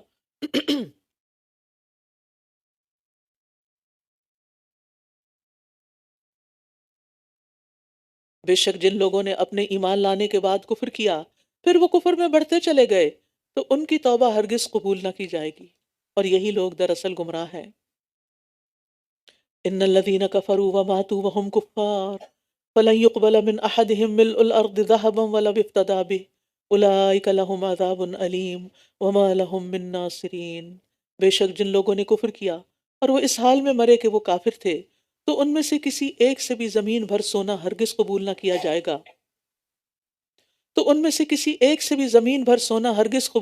جائے گا اگرچہ وہ اسے فدیے میں دینا چاہے۔ یہی لوگ ہیں جن کے لیے دردناک عذاب ہے اور ان کے لیے کوئی بھی مددگار نہ ہوگا۔ تو اس سے مراد وہ لوگ ہیں جو کفر کی روش اختیار کریں اور کفر کی حالت میں ہی فوت ہو جائیں۔ قیامت کے دن زمین بھر سونا بدلے میں دے کر چھوٹنا چاہیں تو نہ چھوٹ سکیں گے۔ آج دنیا کے حقیر فائدوں کے لیے لوگ اپنا ایمان بیچ دیتے ہیں، اور کل اگر کسی کو اتنی دولت مل جائے، اول تو اتنی کسی کو ملے گی نہیں، لیکن اگر پوری زمین سونے کی بھر کے ان کو دے دی جائے تو بھی ان سے قبول نہیں کیا جائے گا، ان کا ڈھیر و مال کسی کام نہیں آئے گا۔ انس بن مالک کہتے ہیں نبی صلی اللہ علیہ وسلم نے فرمایا، اللہ تعالیٰ قیامت کے دن آگ کا سب سے ہلکا عذاب پانے والے سے پوچھے گا، اگر تجھے روئے زمین کی تمام چیزیں میسر ہوں تو کیا تو وہ فدیے میں دے دے گا؟ تو وہ کہے گا ہاں۔ اللہ تعالیٰ فرمائے گا، میں نے تجھ سے اس سے بھی زیادہ آسان چیز کا مطالبہ کیا تھا جبکہ تو آدم کی پیٹھ میں تھا کہ میرے ساتھ کسی کو شریک نہ کرنا، لیکن تو نے انکار کیا اور میرے ساتھ شرک کیا۔ لہٰذا قیامت کے دن تو کسی کی پھر چھوٹ نہیں، جو بھی شرک کرے۔ اللہ تعالیٰ ہم سب کو شرک سے بچائے اور ہم پر اپنی رحمت نازل فرمائے۔ آج کی آیات میں سے خاص طور پر صدقے کی آیات کو آپ دوبارہ گھر جا کے پڑھیں، اور جو باتیں آپ نے نوٹ کی ہیں ان کو اپنے عمل کی ڈائری میں لکھ لیں۔ اور اب ہم سورۃ البقرہ کی آخری 2 آیات کی تلاوت سنتے ہیں تاکہ وہ ایک دعا بھی ہو جائے۔ سبحانک اللہم و بحمدک اشہد ان لا الہ الا انت استغفرک و اتوب الیک۔ السلام علیکم ورحمۃ اللہ وبرکاتہ۔ آمن الرسول بما أنزل إليه من ربه والمؤمنون كل آمن بالله وملائكته وكتبه ورسله لا نفرق بين أحد من رسله وقالوا سمعنا وأطعنا غفرانك ربنا وإليك المصير. لا يكلف الله نفسا إلا وسعها، لها ما كسبت وعليها ما اكتسبت. ربنا لا تؤاخذنا إن نسينا أو أخطأنا، ربنا ولا تحمل علينا إصرا كما حملته على الذين من قبلنا، ربنا ولا تحملنا ما لا طاقة لنا به، واعف عنا واغفر لنا وارحمنا، أنت مولانا فانصرنا على القوم الكافرين.